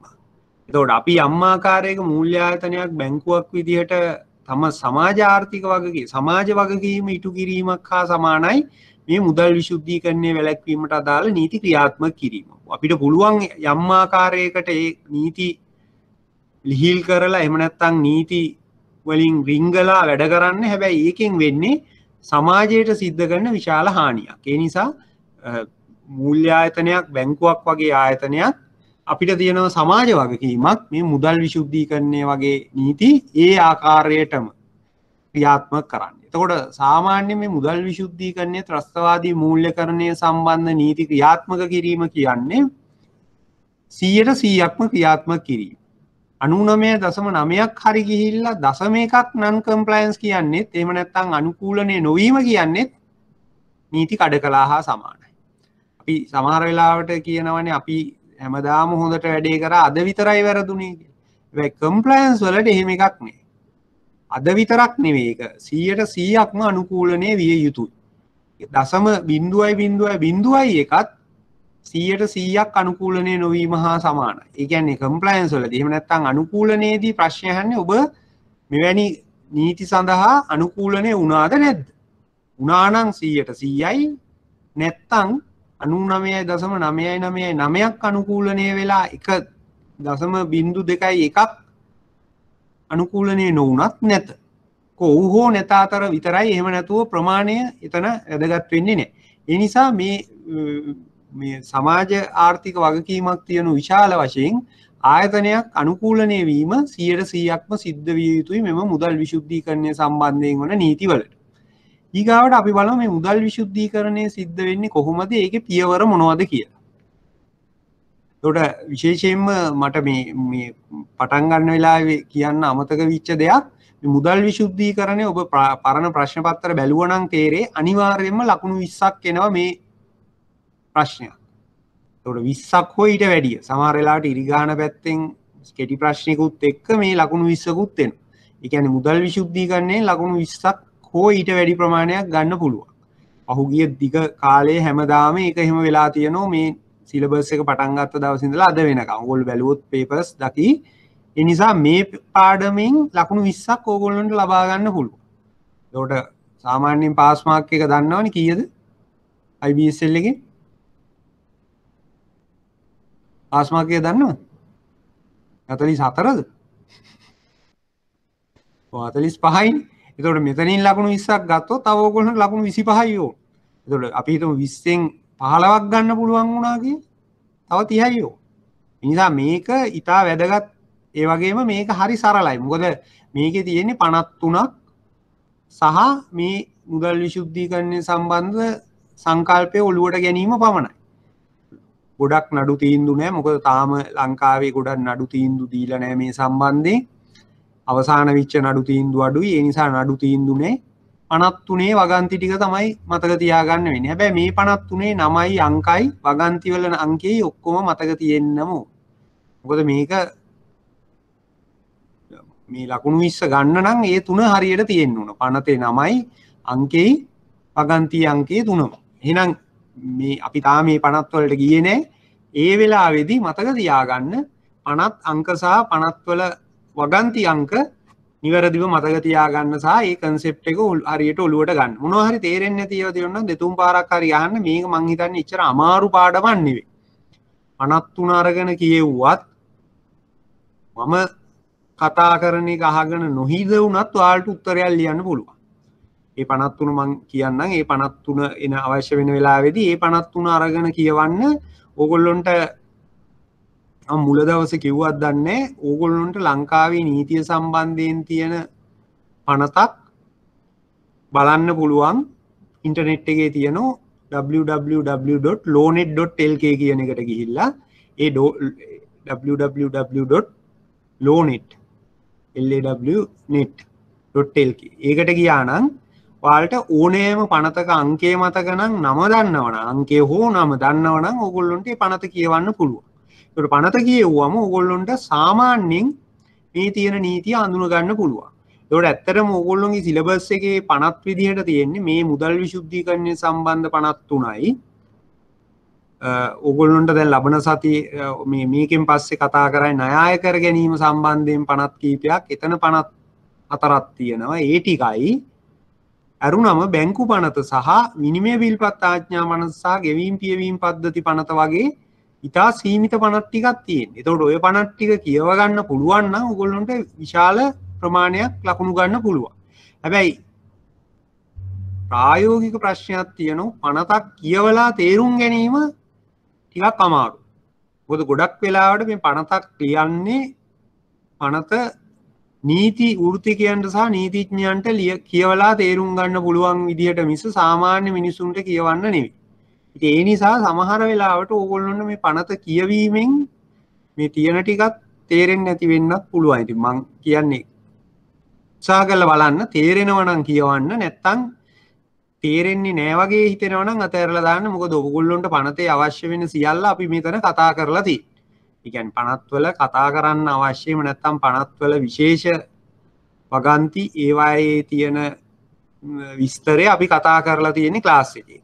හැබැයි තව දුරටත් ඕගොල්ලොන්ට මේ පිළිබඳව වැඩි විස්තරයක් දැනගන්න ඕන නම් මේ අපි කතා කරන පනත් බලන්න ඉන්ටර්නෙට් එකෙන් ඩවුන්ලෝඩ් කරගෙන නැත්නම් මේ පනත් වල කොපීස් ගන්නත් පුළුවන්. නමුත් දැන් හાર્ඩ් කොපීස් යූස් කරන්නේ නැහැනේ අපි.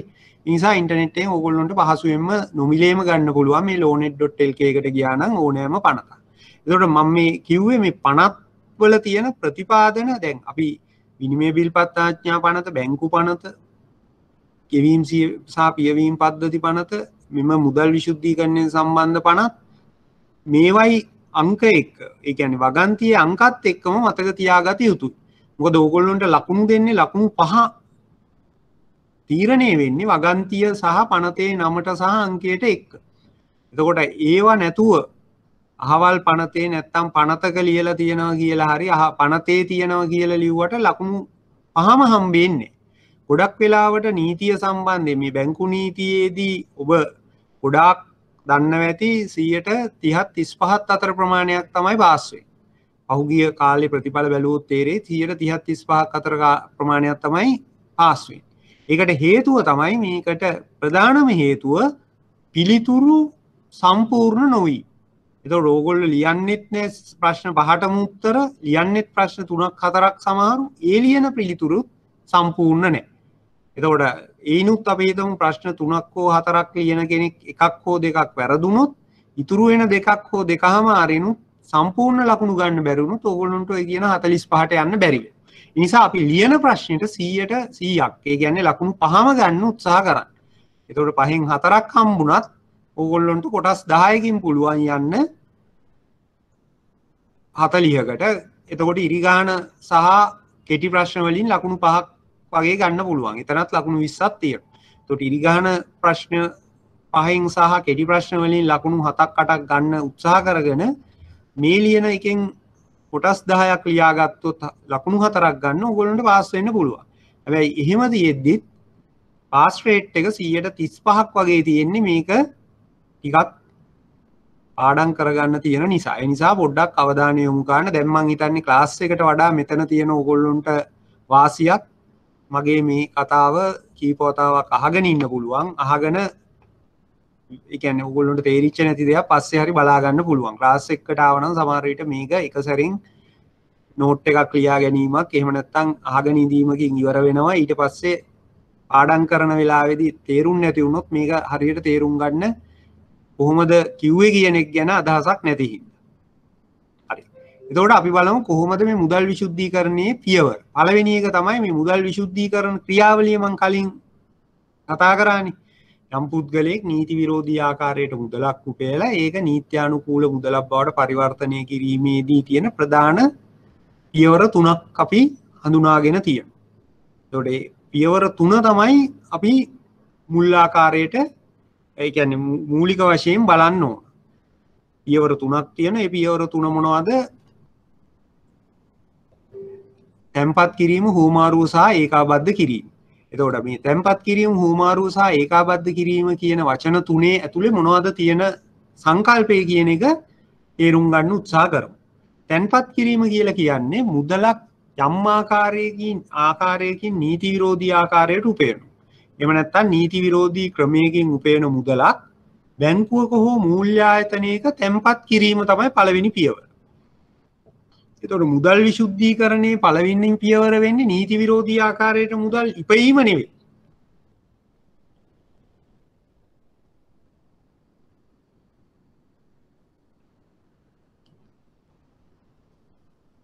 මුදල් විසුද්ධීකරණයේ පළවෙනි පියවර වෙන්නේ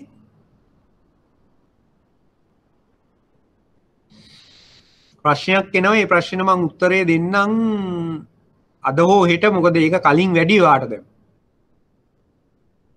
පාඩමේදී ඒකට උත්තරේ දෙන්නම්. මම පිළිවෙලට කියන්න නැත එකපාරට ඔයාට මේක කිව්වොත් තේරුම් ගන්න අමාරු වෙන නිසා KYC එකේ CDD එකේ වෙනස.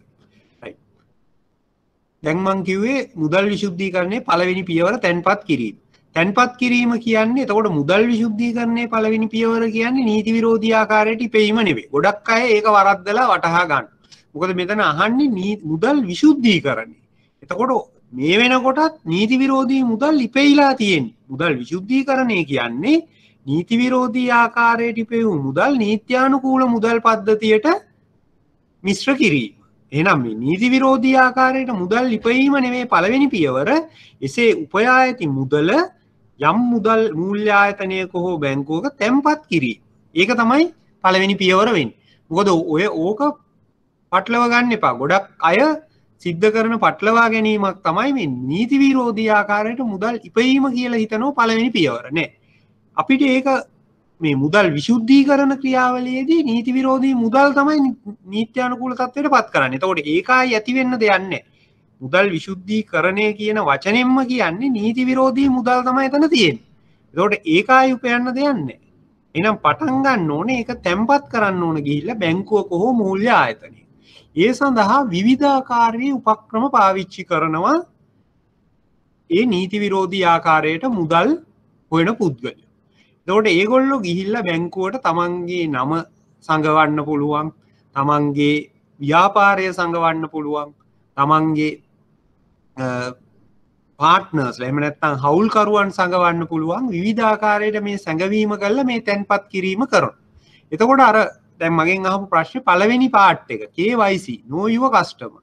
ඔබේ ගනුදෙනුකරු හඳුනා ගැනීම කියන එක අපි කරන්න කියන්නේ ඒකයි සියලුම බැංකු සහ මූල්‍ය ආයතන වලට.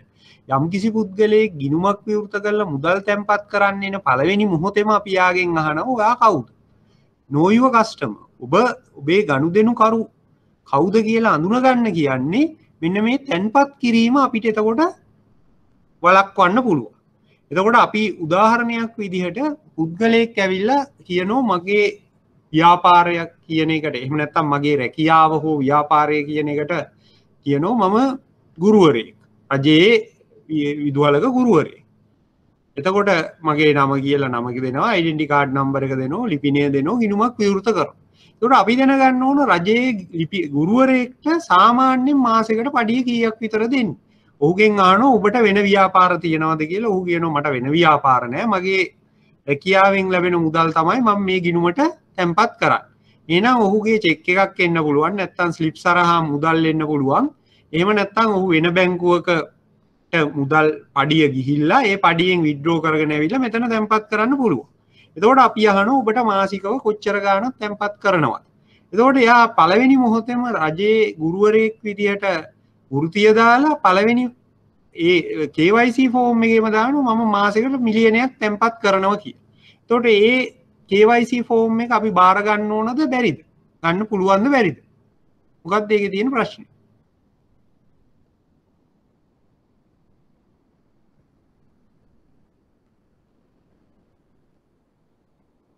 මොකක්ද ප්‍රශ්නේ?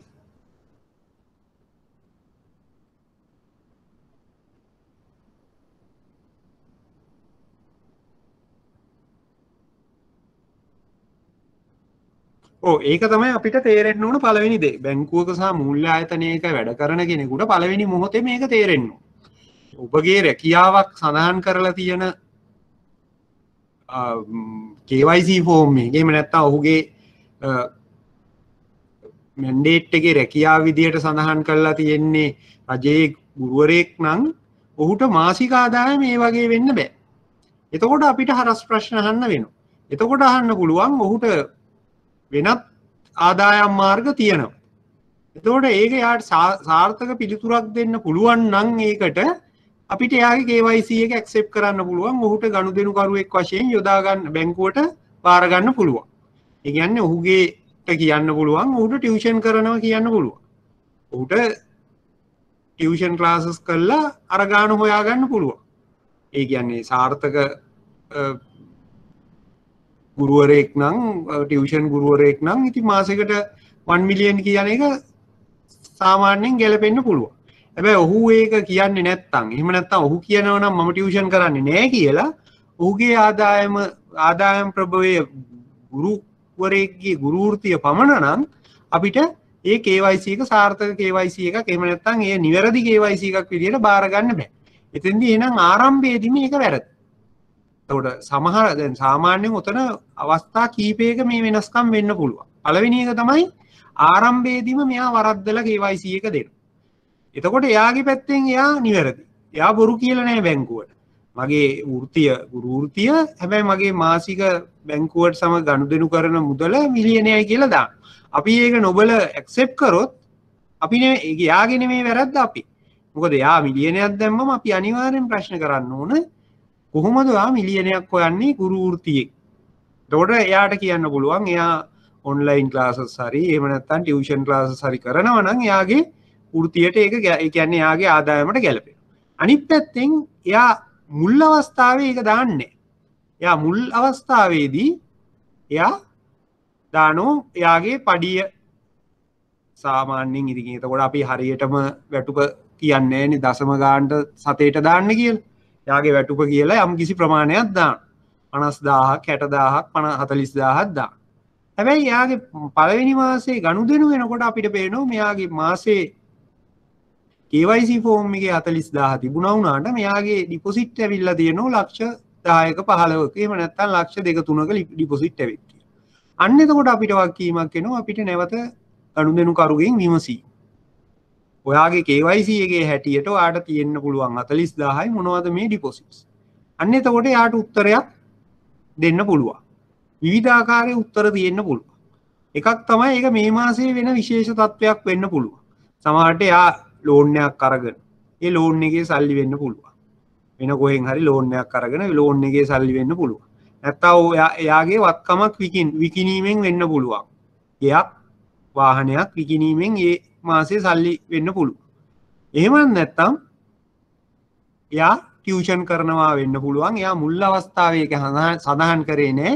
නමුත් අපි ප්‍රශ්න කරාට පස්සේ එයාගේ ටියුෂන් කරන බව අපිට එයා පැවසුවොත් අපිට අර KYC ෆෝම් එකේ ඒක සඳහන් කර ගන්න පුළුවන්. නැත්නම් අලුත් KYC එකක් එයාට කියලාම ඉල්ල ගන්න පුළුවන්. එයාගේ ගන්නවා නම් එහෙම නැත්නම් අපි KYC එකේ සඳහන් කර ගන්න පුළුවන්. එයා වෘත්ති ගුරු රජයේ ගුරුවරයෙක් විදිහට පමණක් නෙවෙයි අතිරේක ආදායම් මාර්ග විදිහට ටියුෂන් කිරීමත් කරනවා. එතකොට ඒක අපේ වගකීමක් වෙනවා. ඔය පළවෙනි මාසේ. එතකොට ඒක තමයි KYC එක කියන එක අපිට අදාළ වෙන අවස්ථාව බැංකු කරුවාට. එතකොට අර ප්‍රශ්නය ඇහුවේ CDD කියලා. එහෙම නැත්නම් කස්ටමර් ඩියු ඩිලිජන්ස් ගනුදෙනුකාරය සම්ප්‍රජන්‍යතාවය කියලා තමයි අපිට කියන්නේ. ඒක කරන්න වෙන්නේ අපි අකණ්ඩව ගනුදෙනුකරුවාගේ සිදුවන ස්වභාවයේ වෙනස් වීම. එහෙම නැත්නම් ගනුදෙනුකරුවාගේ ආදායමේ නැත්නම් ඔහුගේ ආදායම් ප්‍රභවයන්ගේ වෙනස් වීම පිළිබඳව අපි සැලකිලිමත් වෙන්න ඕන. දැන් අපි අර ගුරුවරයාගේ කතාවම ගමු. ගුරුවරයා පළවෙනි මාසේ 50000යි කියලා දාලා එයා පළවෙනි මාසේ යාගේ සැලරි චෙක් එක ගෙනත් දාන. හරි. ප්‍රශ්නයක් නැහැ. KYC එකට ගැලපුණා. එයාගේ ඒ සැලරි චෙක් එක ඩිපොසිට් වුණා. ඊට පස්සේ එයා සාමාන්‍ය පරිදි ATM එකෙන් සල්ලි ගත්තා. ඒ මාසයක් ගියා, දෙකක් ගියා, තුනක් ගියා. මාස 4 වෙනි මාසෙදී ඔන්න එකපාරට එයාගේ ගිණුමට එනවා ලක්ෂ 2-3ක මුදල්. එතකොට ඒක ඕන්නම් ඒක තනි සිද්ධියක් විදියට සලකලා අපි මේ පිළිබඳව සැලකිලිමත් උන්නේ නැහැ කියමු. දෙවනි මාසෙත් නැවතත් ලක්ෂ 2-3ක් එනකොට අපි නැවත වතාවක් CDD කියන්නේ එහෙම නැත්නම් කස්ටමර් ඩියු ඩිලිජන්ස් කියන්නේ අකණ්ඩව ගනුදෙනු කරු පිළිබඳව අපි සොයා බැලීම. එහෙම නැත්නම් ඔහුගේ ආදායම් වල සිදුවන වෙනස් වීම විමර්ශනය කරමින් සිටීම. එතකොට අපිට ඒක අකණ්ඩව ලක්ෂ 2-3ක් එනවනම් මාස 2-3ක් අපි යාගෙන් නැවත අහන්න පුළුවන්. ඔයා KYC එකේ ඔරිජිනල් දීලා තියෙන්නේ 50000යි මාසික ආදායම. නමුත් මේ වෙනකොට ඔයාට ලක්ෂ 3ක් එනවා හැම මාසෙම. එතකොට එයා කියන්න පුළුවන් ඔව් ඒ කාලේ මම රජයේ රැකියාව විතරයි කරේ. දැන් මම ටියුෂන් පටන් ගන්න තියෙන්නේ. එහෙම නැත්නම් කියන්න පුළුවන් මම මේ කාලේ රජයේ රැකියාවක් කරා. දැන් මම හවස ගෙදර ඉන්න ගමන් මොනවා හරි වෙනත් ව්‍යාපාරයක් කරනවා. එතකොට ඒක අපිට CDD කියන්නේ මුල් අවස්ථාවේ ඇතිවිච්ච තත්ත්වය පසුව සිදුවෙන වෙනස් වීම. ගනුදෙනුකරුගේ පසුව ආදායමට හෝ ඔහුගේ තත්ත්වයට සිදුවෙන වෙනස්කම්. දැන් විශේෂයෙන්ම මේ බැංකු සහ මූල්‍ය ආයතනවල මේ KYC කියන පාර්ට් එක. එහෙම නැත්නම් know your customer කියන එක කරන. ගනුදෙනුකරු හැඳිනීම කරන මුල් අවස්ථාව. නමුත් ගොඩක් මූල්‍ය ආයතන සහ බැංකු අතහරින දෙයක් තමයි මේ CDD කියන එක. එහෙම නැත්නම් අකණ්ඩව ගනුදෙනුකරුගේ ස්වභාවය වෙනස් වීම විමර්ශනය කිරීම අපි කරන්නේ නැහැ. නැත්නම් අපි කියන්නේ ගනුදෙනුකාර සම්ප්‍රජන්‍යතාවය අපි විමර්ශනය කරන්නේ. ඒකට හේතුව තමයි අපි මුල් අවස්ථාවේ KYC එකක් ගන්නව ඒකේ තියෙන්නේ පඩිය විතරයි. හැබැයි මාස 3කින් 4කින් නැත්නම් අවුරුදු කිහිපයකින් තමයි යාගේ අර ආදායම් වැඩිවීම වෙලා තියෙන්නේ. තවත් මම උදාහරණයක් කියන්න සමහර විට හිතන්න ඕගොල්ලෝ මූල්‍ය ආයතනයක වැඩ කර ඉන්නකොට අවුරුදු 15ක විතර ළමයෙක් තාත්තත් එක්කෙනෝ ගිණුමක් විවෘත කරන්න. ඇවිල්ලා තාත්තා ඒ ළමයාට ගිණුමක් විවෘත කරලා දීලා කියනවා මේ මෙයාගේ එක්ස්පෙන්සස් වලට මම රුපියල් 5000ක් හරි 10000ක් හරි මාසෙකට දානවා ATM කාඩ් එකකුත් දෙන්න. අවුරුදු 16ට වැඩිනම් අපි ATM කාඩ්ස් දෙනවා සමහර බැංකුවේ. අපි හිතමු මේ ළඟට 16කට වැඩි. ඒකට ATM කාඩ් එකක් දුන්නා. දැන් මෙයාට තාත්තා සල්ලි දානවා. ඒ තාත්තා කියනවා KYC එකේ මං දෙමාපියන්ගේ ලැබෙන මුදල් රුපියල් 10000. දැන් මෙයා මේ ATM කාඩ් එකත් අරගෙන මේ වැඩේ කරගෙන ඉන්නවා. කාලයක් ගත වෙනකොට අවුරුදු කීපයක් යනකොට මෙයා අධ්‍යාපනය ඉවර වෙලා රැකියාවක් කරනවා. ඒත් අර account එකමනේ තියෙන්නේ. අර KYC එකම නම් තියෙන්නේ. මේක දැන් ඇත්තටම බලංගු KYC එකක් නෙවෙයි. අපේ KYC එකේ තියෙන්නේ ළමයාගේ නම තියෙනවා, ඩෙන්ටි කාඩ් එක දීලා තිබුණොත් තියෙනවා, නැත්නම් ඒකත් නැහැ. ඊගාවට තුන්වෙනි ස්ටෙප් එක විදිහට අපි හිතමු ළමයාගේ රැකියාව කියන තැන ඇත්තේ ශිෂ්‍ය. එහෙම නැත්නම් රැකියාවක් නැත. ආදායම් ප්‍රභවය කියන එක දෙමාපියන් විසින් ලබා දෙන මාසික රුපියල් 10000ක් හෝ 15000. හැබැයි කාලයත් එක්ක මේ ළමයා දැන් රැකියාවක් කළා දැන් මෙයාට සැලරි එකක් එනවා ලක්ෂයක් වෙන්න පුළුවන් ලක්ෂ දෙකක් වෙන්න පුළුවන්. ආදායම් ප්‍රභවයේ තියෙන රැකියාව අපේ ගාව නැත්තම් අපි හරියට මේ CDD එක කළා නැහැ. එහෙම නැත්තම් ගනුදෙනුකාර සම්ප්‍රජඤ්ඤතාවය අකණ්ඩව සිද්ධ කළා නැහැ. එහෙනම් KYC කියන්නේ ගනුදෙනුකරු හැඳිනීම පළවෙනි අවස්ථාව. CDD එහෙම නැත්තම් ගනුදෙනුකාර සම්ප්‍රජඤ්ඤතාවය කියන්නේ ගනුදෙනුකරුගේ ආදායම් ප්‍රභවයේ එහෙම නැත්තම් ආදායමේ සිදුවන වෙනසක් අකණ්ඩව අපි විමර්ශනය කළා ඒ තමන්ගේ බැංකුවේ තියෙන අභ්‍යන්තර ලේඛනවල යාවත්කාලීන කර ගැනීම. එතකොට මේක අකණ්ඩ වැඩක්. අරක එක්තරා ඒ කියන්නේ පටන් ගන්න වෙලාවේ විතරයි. මේක ඉවරයක් නෑ. මේක පළවෙනි අවුරුද්දේ කරා දෙවෙනි අවුරුද්දේ කරා කස්ටමර් අපි එක්ක දිගටම ඉන්නවා නම් අවුරුද්දකට සැරයක් මාස 6කට සැරයක් අපි බලන්න ඕන මෙයාගේ ආදායම් ප්‍රභවයන් වෙනස් වෙලාද? ඒ කියන්නේ අපේ බැංකු ගිණුමේ ස්වභාවය වෙනස් වෙලාද? එයා ආදායම් ප්‍රභවයන් වෙනස් වුණත් අපේ ගිණුමට එයා සල්ලි දාන්නේ නැත්නම් අපිට ඒක ලොකු ගැටලුවක් වෙන එකක් නැහැ. නමුත් අපේ ගිණුමේ ස්වභාවය එහෙම නැත්නම් ගිණුමේ ගනුදෙනු වෙනස් වෙලා නම් අපි අනිවාර්යයෙන්ම මේ පිළිබඳව හොයන්න ඕන. දැන් අර ප්‍රශ්න අහපු එක්කෙනාට තේරුණාද මේ දෙකේ වෙනස?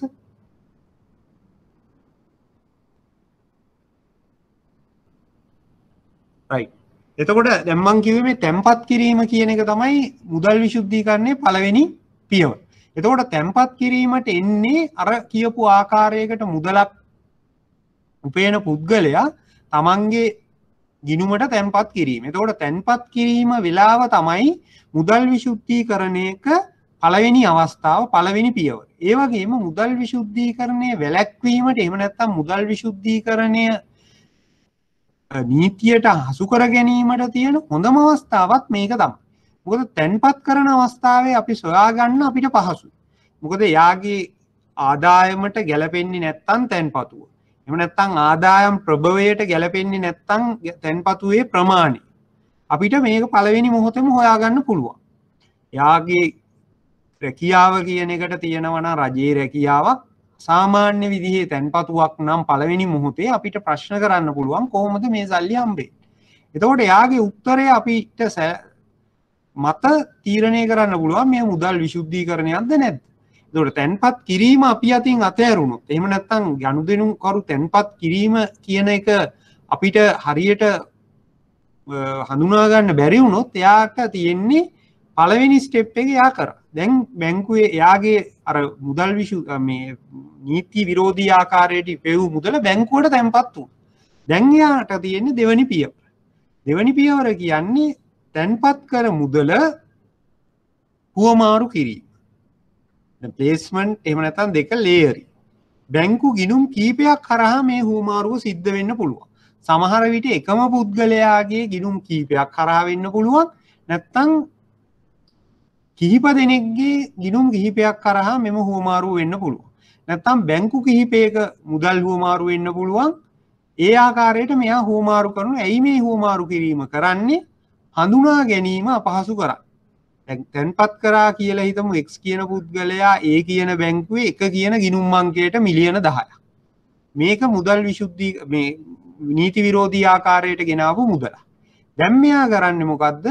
මෙයාගේ මේ එක කියන ගිණුම් අංකෙන් මෙයාගෙම තියෙන 2 3 4 කියන ගිණුම් වලට ටික ටික මාරු කරන්න පුළුවන්. ඊට පස්සේ දෙවෙනි ස්ටෙප් එක විදියට මෙයාගේ ගිණුම් එළිය බැංකුවක තියෙන ගිණුම් වලට මුදල් හුවමාරු කරන්න පුළුවන්. එහෙම නැත්නම් වෙනත් පුද්ගලයෙක්ගේ ගිණුමකට මේ මුදල් හුවමාරු කරන්න පුළුවන්.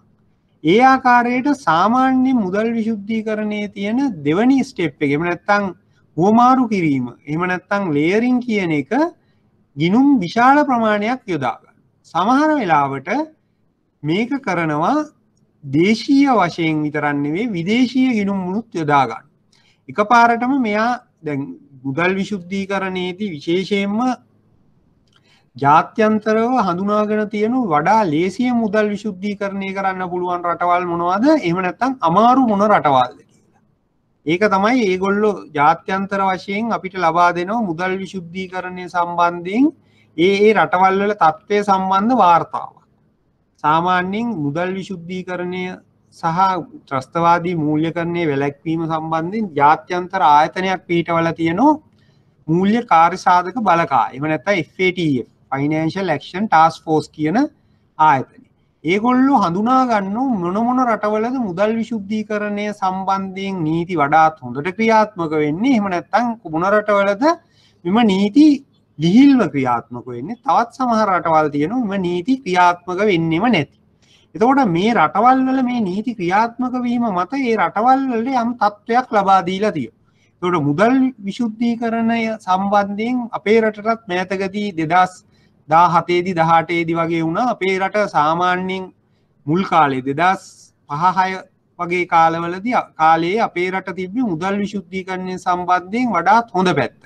يعني ජාත්‍යන්තරව අපේ රට මුදල් විශුද්ධීකරණයට විරුද්ධ එහෙම නැත්නම් ජාත්‍යන්තරව අපේ රට මුදල් විශුද්ධීකරණය වළක්වන රටක් විදියට තමයි පිළි අරගෙන තිබුණේ. හැබැයි පසු කාලීනව ඇතිවෙච්ච සිද්ධීන් එක අපේ රටේ තිබ්බ මේ මුදල් විශුද්ධීකරණය සම්බන්ධ නීති තිබ්බට නීති ක්‍රියාත්මක වීමේ දුර්වලතාවයන් එක අපේ රටට තිබ්බ පිළිගැනීම අඩු වුණා. ඒ නිසා තමයි අපේ රට ග්‍රේ ලිස්ට් කියන එකට වැටුණේ. එහෙම නැත්නම් අලු ලේඛනයට වැටුණා 2017 18 වගේ කාලේදී. මොකද ඒකට හේතුව අපි සුදු ලේඛනයේ ඉඳලා අලු ලේඛනයට වැටුණා බ්ලැක් ලිස්ට් වෙන්න තමයි ගියේ. අපිට දුන්නා යම්කිසි කාල සීමාවක් ඕගොල්ලෝ මේ නීති වඩාත් වර්ධනය කරලා වඩාත් සංවර්ධනය කරලා විතරක් මදි ඒවා ක්‍රියාත්මක කරලා ඒවයින් අනිත් මුදල් විශුද්ධීකරණයේ වැළැක්වීමට අවශ්‍ය වෙන ක්‍රියාවලිය නිවැරදිව ඉෂ්ට කරේ නැත්නම් නුදුරේදීම අපිව බ්ලැක් ලිස්ට් කරනවා. එහෙම අපිව කළු ලේඛනයකට වැටුණා නම් මොකද්ද වෙන ප්‍රශ්නේ?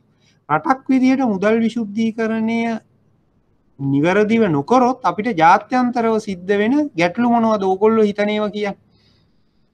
ඇයි අපි මෙච්චර මහන්සි වෙන්නේ මේ මුදල් විශුද්ධීකරණය හොඳ ආකාරයට ඒ කියන්නේ මුදල් විශුද්ධීකරණය සම්බන්ධයෙන් නීති ඉතා හොඳින් රට තුල ක්‍රියාත්මක කරන්න උත්සාහ කරන්නේ අපිට ඒක නොකරොත් අපිට විශාල පිරිවැයක් දරන්න වෙනවා. මොනවද මේ පිරිවැය ඕගොල්ලෝ හිතන ඒවා කියන්න බලන්න. බැංකුකරුවෝ විදියට ඕගොල්ලන්ට මේ පිළිබඳව අදහසක් තියෙන්න ඕන.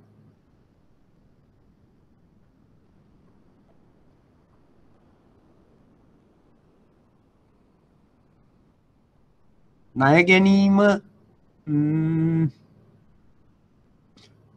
ගැනීමට බලපෑම් ඇති වෙනවා. ණය සමහර වෙලාවට අපිට ණය ලබා දීමේදී යම් කොන්දේසි දාන්න ඉඩ තියෙනවා. ඒකත් හරි. තව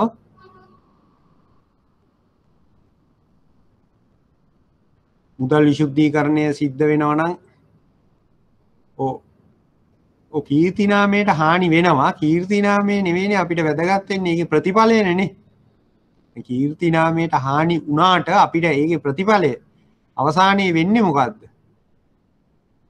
අන්න හරි. ගොඩක්ම වෙන එකක් තමයි ආයෝජකයෝ අපේ වගේ රටවලට එන්න බය වෙනවා. බ්ලැක් මනි තියෙනවා නම් රටක අපිට එන්නේ බ්ලැක් මනි අරන් එන අයම තමයි. නිවැරදි ආයෝජකයෝ. එහෙම නැත්නම් අපි කියන කියන්නේ හොඳ මුදල් අරගෙන එන නීත්‍යානුකූල මුදල් ආයෝජනයන් අඩු වෙනවා.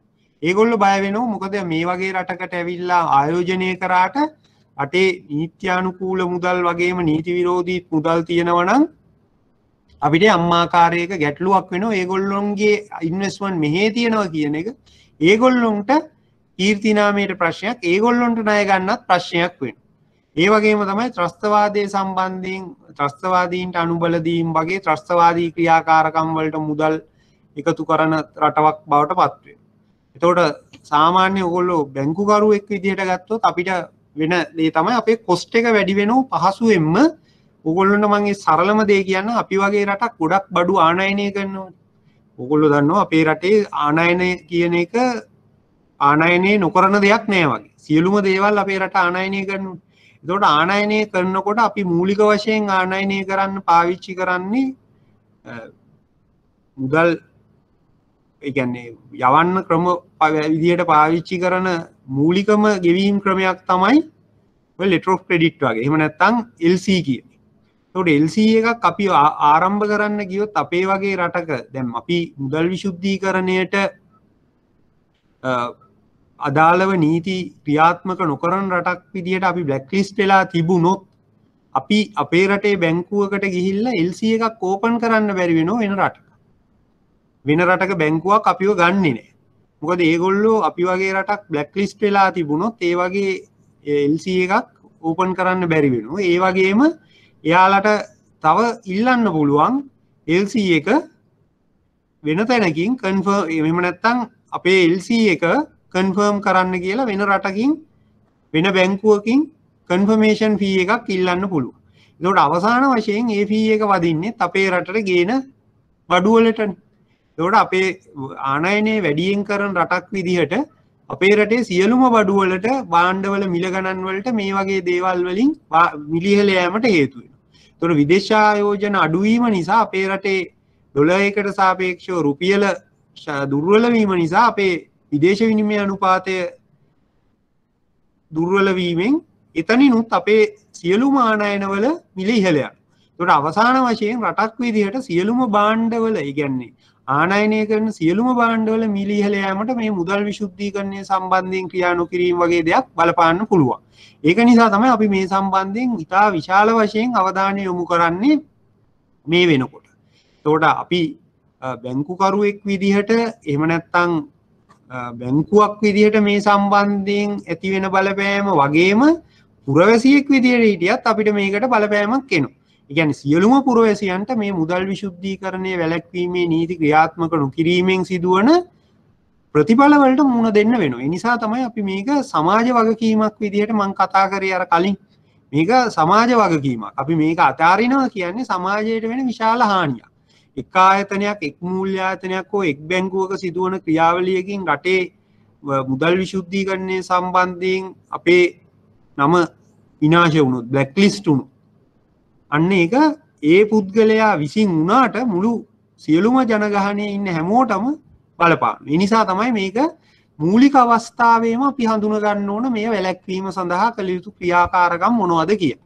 ඒක නිසා තමයි මේ අර පළවෙනි මොහොත තැන්පත් කිරීමේදී අපි හරියටම අඳුර ගන්න ඕන මෙතන නීති විරෝධී මුදලක්ද මේ ගෙනත් තැන්පත් කරන්නේ. එතකොට ගිණුමක් විවෘත කරන මොහොතේදී ගිණුම් විවෘත කරන නිලධාරියට එහෙම නැත්නම් ගිණුමක් විවෘත කරන මොහොතේදී ඒ ගිණුම් විවෘත කරන බැංකු සේවකයාට ලොකු වගකීමක් තියෙනවා. අපි මේ ගිණුම විවෘත කරන්නේ නීත්‍යානුකූල මුදලක් රැගෙන එන පුද්ගලයෙකුටද නීති විරෝධී මුදලක් රැගෙන එන පුද්ගලයෙකුටද කියලා. දැන් ඕගොල්ලොන්ට මූල්‍ය ආයතනවල වැඩ කරන අයට එහෙම නැත්නම් මූල්‍ය ආයතනවල සේවකීන්ට ඕගොල්ලොන්ට සමහර විට මේ පිළිබඳව හරි අවබෝධයක් නැති ඉහළ නිලධාරීනුත් කියනවා ඇති කාගේ හරි කමන්නේ accounts open කරන්න. අපිට ඕන number of accounts, අපිට ඕන වැඩියෙන් තැන්පතු. හැබැයි තැන්පතු වැඩියෙන් ගන්න එක නෙවෙයි ඇත්තටම අවශ්‍ය වෙන්නේ හරි එහෙම නැත්නම් නීත්‍යානුකූල තැන්පතු ගැනීම. නීති විරෝධී තැන්පතු එකක් ගත්තා කියන්නේ අර නීත්‍යානුකූල තැන්පත් 100 ගාණක් අතරේ හරි එක නීති විරෝධී තැන්පතුවක් තුලින් අපේ අර කරපු සියලුම කාර්යයන් වලට විශාල අවදානමකට මුහුණ දෙන්න සිද්ධ වීමක් වෙන්නේ. ඒ නිසා විශේෂයෙන්ම මම ඒකයි කිව්වේ මේක මේ නීතිය ඉගෙනගෙන විභාගයේ ලියවීමට විතරක් නෙමෙයි මේ පාර්ට් එක ඕගොල්ලොන්ගේ දෛනික ක්‍රියාවලියටත් ඉතා විශාල වශයෙන් අවශ්‍ය වෙනවා. මොකද මේක එක පැත්තකින් අපේ ආයතනයට සිද්ධ වෙන හානියක්, එක පැත්තකින් අපේ රටට සිද්ධ වෙන හානියක් තමයි අපි මේ මුල් අවස්ථාවේම හඳුනාගත යුතු වන්නේ.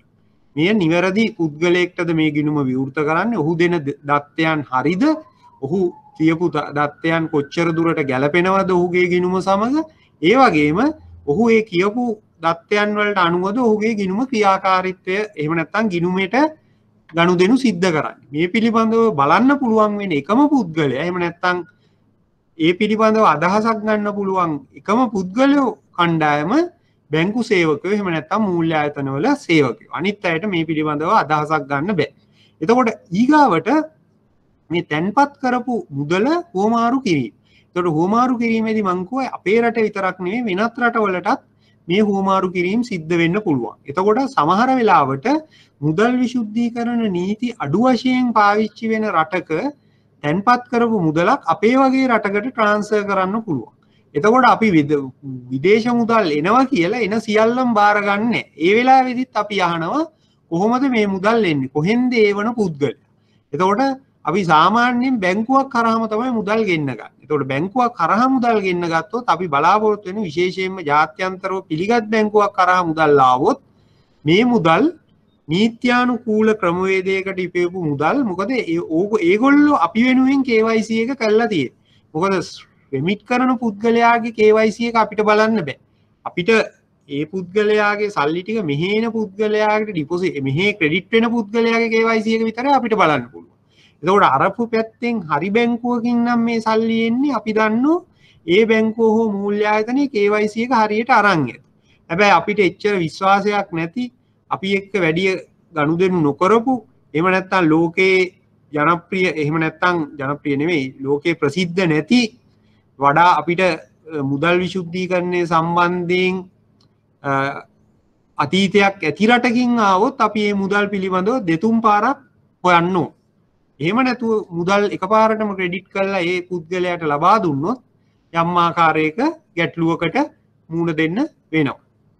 විශේෂයෙන්ම ඕගොල්ලොන්ට මතක ඇති පසුගිය වසර දෙක තුනක් ඇතුළත අපේ බැංකුවක කවුන්ටරේ වැඩ කරපු නිලධාරී මහත්මයෙක් හරි මහත්මියක් හරි මට හරියට මතක නැහැ විශාල ජාත්‍යන්තර සොරකමක මුදලක් ලබා ගැනීමේදී සිද්ධ වෙන්න ගිය වංචාවක් නැවැත්තුවා. මොකද ඌ හරියටම බැලුවා මොකද මේ account එකට මෙච්චර ගාණක් ආවේ කොහොමද කොහෙන්ද එන්නේ කියන එක යා චෙක් කරලා බැලුවා. ඒකෙන් අර මතක ඇති පසුගිය අසර දෙක තුනක් ඇතුළත විච්ච ස්විෆ්ට් ට්‍රාන්සැක්ෂන් එකක් ප්‍රොඩියුලන්ට් විදියට කරලා ලංකාවට සල්ලි යවපු වෙලාවේ අපේ රටේ බැංකුවක නිලධාරියෙක් තමයි අපේ රටේ බැංකු නිලධාරියෙක් තමයි මේ පිළිබඳව පළවෙනි අවස්ථාවෙම නිවැරදි ආකාරයට විමසපු නිසා මේ මුදල වංචනික පුද්ගලයාගේ අතට යන එක වැළැක්වුණා. මොකද එකපාරටම ඇහුවා කොහොමද එච්චර මුදලක් ආවේ ඒ account එකට. මොකද යාගේ KYC එකට එච්චර ගාණක් දාලා තිබ්බේ නැහැ. ඒ වගේ දේවල් වලින් ඔහු නිවැරදි ආකාරයට ක්‍රියා කරපු නිසා මේ වංචාව වැළැක්වුණා. එහෙම නැති වුණා නම් අපේ රට විශාල අපකීර්තියකට ලක් වෙනවා. ජාත්‍යන්තරව මොකද මේ වංචනික ක්‍රියාව කරලා අපේ රට හරහා තමයි මුදල් ගියේ කියලා ජාත්‍යන්තරව ප්‍රසිද්ධ වුණා නම්. නමුත් අපි ඒක ඒ කීර්තිනාමය හානිය වළක්ව ගත්තා අපේ බැංකු නිලධාරියෙක්ගේ දක්ෂතාවය නිසා. ඒ නිසා තමයි අර මුල් අවස්ථාවේ මේ තැන්පත් කිරීමේදී නැත්තම් ගිණුම විවෘත කිරීමේදී අපිට විශාල කාර්යයක් තියෙනවා. ඇත්තටම මේ පුද්ගලයාගේ විස්තර සමග ගැලපෙනවද මේ ගිණුමේ ක්‍රියාකාරීත්වය කියලා බලන එක. දෙවැනි එක තමයි ගිණුම් අතර හෝමාරුව. හෝමාරුවේදී වෙන්නේ ගිණුම් හෝ රටවල් අතර එහෙම නැත්නම් බැංකු අතර මේ හෝමාරුව. එතෙන්දිත් අපිට පුළුවන් ප්‍රශ්න කිරීම සිද්ධ කරන්න. ඇයි මේ හෝමාරුව සිද්ධ කරන්නේ? ඇතම් ගනුදෙනුකරුවන් අනවශ්‍ය ආකාරයට තමන්ගේ ගිණුම් අතර මුදල් හුවමාරු කරනවා. එවැනි අවස්ථාවලදී ප්‍රශ්න කිරීම කරනවා නම් අපිට මේ අනවශ්‍ය එහෙම නැත්නම් මුදල් විශුද්ධීකරණය සම්බන්ධයෙන් සිදුවිය හැකි අවදානම අඩු කරගන්න පුළුවන්. ඒ හුවමාරුව තුලින් ඔවුන් බලාපොරොත්තු වන්නේ ඔවුන්ගේ ගිණුම් වල සංකීර්ණත්වය වැඩි කිරීමෙන් යම් අවස්ථාවක ඒ ගිණුමක් විමර්ශනය කිරීම අසීරු කිරීම. ඒකට ගිණුමක ට්‍රාන්සැක්ෂන් 10 ගාණක් එනවනම් මාසයක් තුල අපිට හොයාගන්න අමාරුයි මේ ට්‍රාන්සැක්ෂන් මොනවද උනේ ක්‍රෙඩිට් එනවා ඩෙබිට් එනවා ඊට පස්සේ ඉන්ටර් accounts transactions තියෙනවා වෙන බැංකුව එක්ක transactions තියෙනවා ඒකට හොයාගන්න අමාරුයි. ඒ නිසා අපි දැනගන්න ඕනේ එවැනි ගොඩාක් සංකීර්ණ ගනුදෙනු සිද්ධ වෙනවා නම් ගිණුම් අතරේ එහෙම නැත්නම් එක ගිණුමක් තුල එවැනි ගිණුමක් සැකකටයුතු ගිණුමක් විදිහට අවධානය වැඩි යොමු කරලා ඒ පිළිබඳව වැඩි අවධානයකින් යුතුව ක්‍රියා කරන්න. එහෙම වුණාම අපිට පුළුවන් මෙයාගේ ඇත්තටම මෙයාගේ ව්‍යාපාරයට මේ ගනුදෙනු අත්‍යවශ්‍යද නැද්ද කියලා තේරුම් ගන්න. ඇතැම් විට ඒවා ඇත්තටම අවශ්‍ය වෙන්න පුළුවන්. දැන් සමහර ව්‍යාපාර තියෙනවා උන් ඩිපොසිට් ඒ කියන්නේ එකම පුද්ගලයෙක් ඇවිල්ලා එකම account එකට කැෂියර් එකෙන් එහෙම නැත්නම් කවුන්ටර් එකෙන් ඩිපොසිට්ස් ෆෝම්ස් 5කින් සල්ලි දාන. එකම දවසේ එකම වෙලාව. මොකද ඒකට හේතුව එයාලා දෙන උත්තරේ තමයි අපි ට්‍රාන්සැක්ෂන් වයිස් තමයි ඩිපොසිට් කරන්නේ. එතකොට ඒගොල්ලොන්ගේ රිකන්සිලියේෂන් එකට ලේසි කියලා. ඒක සමහර විට සත්‍ය උත්තරයක් වෙන්න පුළුවන්. අපි එවැනි එකක් වළක්වනව නෙවෙයි. නමුත් අපි දැනගන්න ඕනේ ඇයි එයා මේ වැඩේ කරන්නේ කියලා. එතකොට එයාගේ බිස්නස් එකේ අපි හිතමු අයිටම් 5ක් විකුණනවා නම් එයා හවසට තැන්පත් කරන්නේ ඩිපොසිට්ස් 5ක් විදියට. තව කෙනෙක් ඔක්කොම එකට. එතකොට අර එකට තැන්පත් කරන එක්කෙනා අපිට පහසු වුණාට අරයා අපිට අපහසු වුණත් එයාගේ අවශ්‍යතාවය මත ඒ දේ කරන්න වෙනවා. එතකොට අපි දැනගන්න ඕනේ ඇත්තටම මෙයා මේ වැඩේ කරන්නේ මුදල් විශුද්ධීකරණය සැඟවීමට වගේ වැඩකටද නැත්නම් ඔහුගේ ගනුදෙනු කරුවන් එහෙම නැත්නම් ඔහුගේ ව්‍යාපාරයේ පහසුවටද කියන එක අපි තේරුම් ගන්න ඕන. අපි මේ පිළිබඳව ප්‍රශ්න කරලා තියෙනවා. දැන් මම කතා කරේ දෙවනි පියවර ගිණුම් අතර හුවමාරු කිරීම. තුන්වෙනි එක තමයි ඒකාබද්ධකරණය. ඒකාබද්ධකරණය කියන්නේ ගිණුම් අතර හුවමාරු කරලා එයාගේ තව ගිණුමක් තියෙනවා. ඇත්තට මෙයාගේ බිස්නස් එක සම්බන්ධයෙන් තියෙන ගිණුම. ඒතකොට මේ බිස්නස් එක ඇත්ත බිස්නස් එකක් වෙන්න පුළුවන්. ඒ කියන්නේ මේ නීති විරෝධී ගනුදෙනු සිද්ධ වෙන ව්‍යාපාර අතර එයා නීත්‍යානුකූල ව්‍යාපාරයක් කරනවා. දැන් ගොඩක් නීති විරෝධී ගනුදෙනු නීති විරෝධී ව්‍යාපාර කරන පුද්ගලයෝ නීත්‍යානුකූල ව්‍යාපාරයක් කරනවා තමන්ගේ අර නීති විරෝධී මුදල් සැඟවීම. එතකොට එවැනි පහසුවෙන් එවැනි ව්‍යාපාරයක ගිණුමකට මේ මුදල් අවසානයේ හුවමාරු කරලා තියෙනවා. එතකොට ඒ ගිණුමේ තියෙන්නේ අර ව්‍යාපාරයෙන් ආපු මුදල්.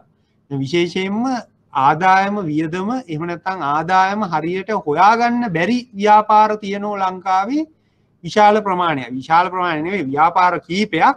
ඒ වගේ ව්‍යාපාර තමයි ගොඩක් මේ මුදල් විශුද්ධීකරණයට යොදාගන්නේ. මොනවා සාමාන්‍යයෙන් අපිට ආදායම නිශ්චිතව හොයාගන්න බැරි ව්‍යාපාර විදියට හඳුනාගෙන තියෙන්නේ.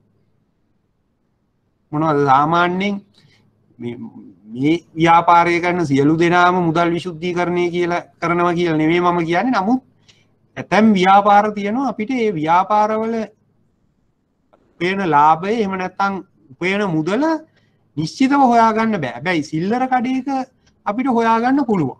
කොහොමද සිල්ලර කඩේක හොයාගන්න පුළුවන්? අපිට ගිහිල්ලා කඩේ බැලුවම අපිට දැක්ක ගමන් අපිට කියන්න පුළුවන් දවසේ බිස්නස් එක කීයද? එහෙම නැත්නම් මෙයාගේ ටර්නෝවර් එක කීයද වෙන්න ඕන? ලාභේ කීයද? හොටෙල් එකකට ගිහිල්ලා බැලුවොත් පැය දෙක තුනක් හිටියොත් අපිට හොයාගන්න පුළුවන් මෙයාගේ දවසේ ආදායම කීයක් වෙයි. මේ සමහර ව්‍යාපාර තියෙනවා අපිට හොයාගන්න අමාරු. මොන වගේ ව්‍යාපාරද කියන්න බෑ. ඔයාලා හිතන ඒවා කිය. හරි ලෑන්ඩ් සේල් තව.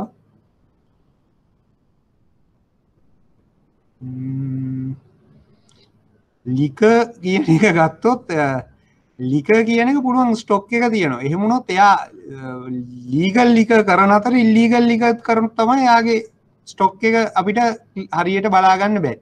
ලීගල් ඒවා විතරක් කරනවා නම් බෝතල් ගාන දැක්කම අපිට තේරෙන්න ඕනේ මෙන්න මේකයි ගන්න ගාන මේක තමයි විකුණන ගාන එහෙනම් ලාභෙ මෙච්චරයි. එතකොට ඒක අපිට පහසුවෙන් හොයාගන්න පුළුවන්.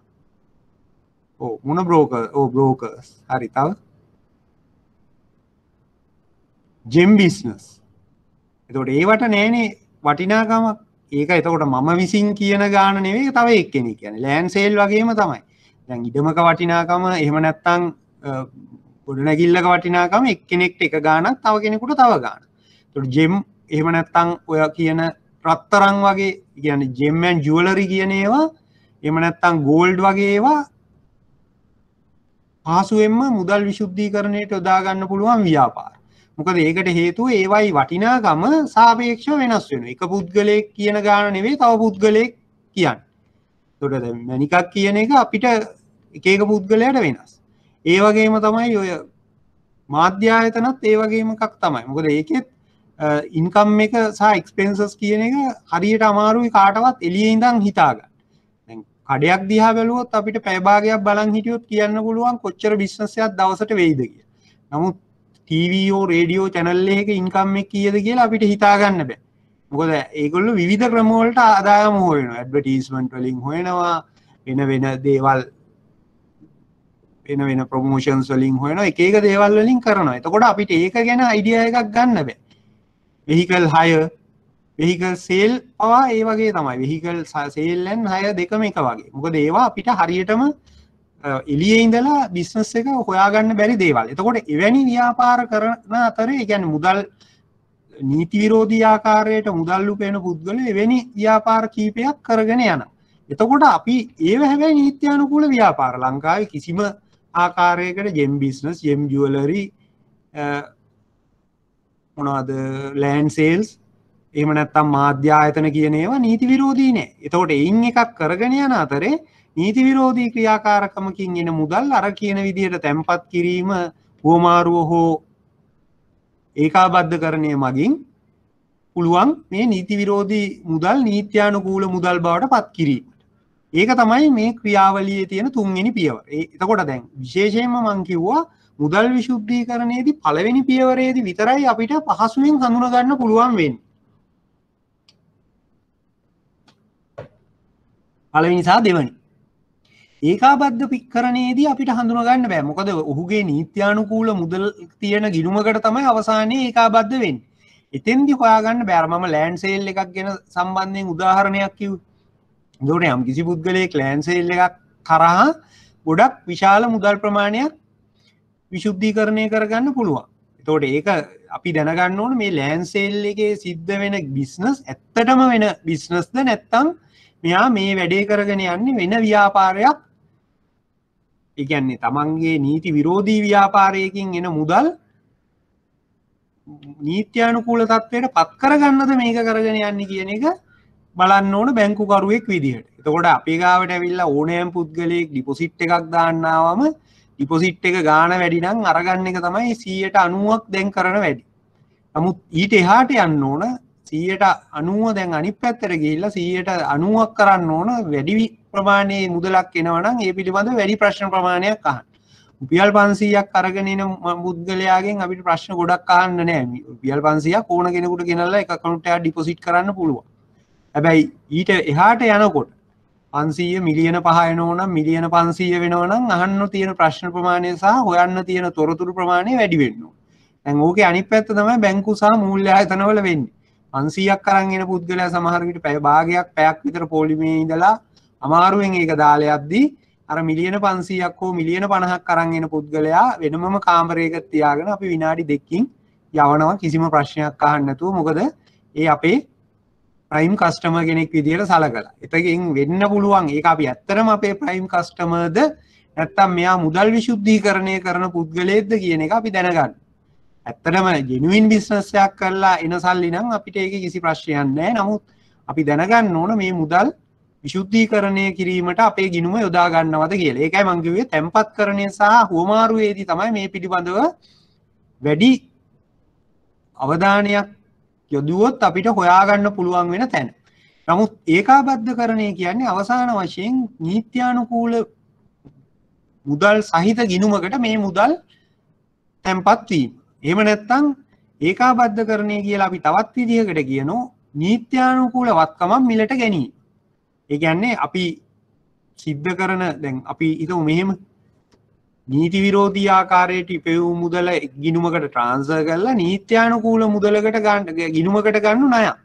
ණයක් අරගෙන ඒකෙන් ගයක් ගන්න. එහෙම නැත්නම් ඒකෙන් වාහනයක් ගන්න. හැබැයි ණය ගෙවන්නේ අර නීති විරෝධී ආකාරයට ඉපෙවූ මුදලෙන් ආපු ගිණුමෙන් තමයි මේ මුදල ට්‍රාන්ස්ෆර් වෙන්නේ. එතකොට අර තැන්පත් කිරීම සහ හුවමාරුවේදී තමයි මෙතන අපිට හොයාගන්න පුළුවන් වෙන්නේ. ණයකින්නේ අර වත්කම අරන් තියෙන්නේ. වත්කම සම්බන්ධයෙන් අපි ප්‍රශ්න කරන්න ගියොත් එතන ඒකාබද්ධකරණය වෙලා ඒක හොයන්න බෑ. මොකද එතන නීත්‍යානුකූල ණයකින් අරන් තියෙන්නේ. එතකොට එතෙන්දී මේ ණය සම්බන්ධයෙන් යා ජෙනුයින්ලි මේ ණය අරගෙන හැබැයි ණය ගෙවන්න පාවිච්චි කරලා තියෙන්නේ නීති විරෝධී මුදලක්. ඒකයි මම කිව්වේ මේ පියවර තුනේ තුන්වෙනි අවස්ථාවේදී අපිට හොයාගන්න අමාරුයි. පළවෙනි දෙවෙනි අවස්ථාවන් වලදී තමයි මුදල් විශුද්ධීකරණය සොයා ගැනීම හෝ ඊට සම්බන්ධයෙන් ක්‍රියාමාර්ග ගැනීමට පහසු අවස්ථාව. තුන්වෙනි අවස්ථාවේදී අපිට හොයාගන්නත් බෑ ක්‍රියාමාර්ග ගැනීමත් අසීරු. එතකොට මේ පියවර තුන පැහැදිලිද? ඒ සම්බන්ධයෙන් මොනවත් ප්‍රශ්න තියෙනවද අහන්න?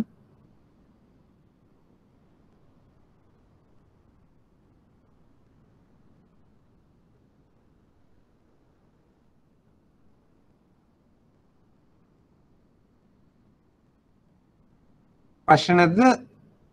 ප්‍රශ්න නැත්නම් අපිට යන්න පුළුවන් ඊගාවට. right. ඊගාවට අපි බලමු ත්‍රස්තවාදී මූල්‍යකරණය. ඒතකොට මුදල් විශුද්ධීකරණය වගේම නීති විරෝධී ක්‍රියාවක් විදිහට හඳුනාගෙන තියෙනවා ත්‍රස්තවාදී මූල්‍යකරණය. ඒතකොට ත්‍රස්තවාදී මූල්‍යකරණය කියන එක කියන්නේ යම් ත්‍රස්තවාදී ක්‍රියාවකට මුදල් යෙදවීම. ඒක තමයි ත්‍රස්තවාදී මූල්‍යකරණය කියන්නේ. එතකොට දැන් මුදල් විශුද්ධීකරණයේදී උනේ නීත්‍යානුකූල නොවන මුදල් නීත්‍යානුකූල මුදල් බවට පත් කර ගැනීම. හැබැයි ත්‍රස්තවාදී මූල්‍යකරණයේදී සමහර විට මේ නීති විරෝධී මුදල් වෙන්න පුළුවන් ත්‍රස්තවාදී කණ්ඩායමකට යොදවන්න. එහෙම නැත්නම් නීත්‍යානුකූල මුදල් වෙන්න පුළුවන්. ඔය දෙකෙන් මොක වුණත් වෙන්න පුළුවන්. නීත්‍යානුකූල මුදලක් වුණත් නීති විරෝධී ක්‍රියාවකට යොදවන්න පුළුවන්. ඒතකොට ත්‍රස්තවාදී ක්‍රියාව තමයි නීති විරෝධී. ඒතකොට ත්‍රස්තවාදී ක්‍රියාව කරන එක පුද්ගලයෙක් හෝ කණ්ඩායමකට මූල්‍ය පහසුකම් සැපීම තමයි මූල්‍යකරණය ත්‍රස්තවාදී මූල්‍යකරණය කියලා කියන්නේ. සාමාන්‍ය ලෝකයේ ත්‍රස්තවාදී කණ්ඩායම් වලට විවිධ ආකාරයට පුද්ගලයෝ මේ මූල්‍යකරණය කරනවා. සමහර වෙලාවට ලෝකයේ ඉන්න ප්‍රබල රටවල් ධනවත් රටවල් ඇතැම් ත්‍රස්තවාදී කණ්ඩායම් වලට මූල්‍යකරණය කරන ඔවුන්ගේ අරමුණු ඉටු කර ගැනීම සඳහා. ඒ වගේම ඇතැම් ත්‍රස්තවාදී කණ්ඩායම් සඳහා විදේශගතව ඉන්න පිරිස් විදේශවල මුදල් එකතු කරලා වෙන රටක සිද්ධ කරගෙන යන ත්‍රස්තවාදී ක්‍රියාකාරකමකට මුදල් යොදවන.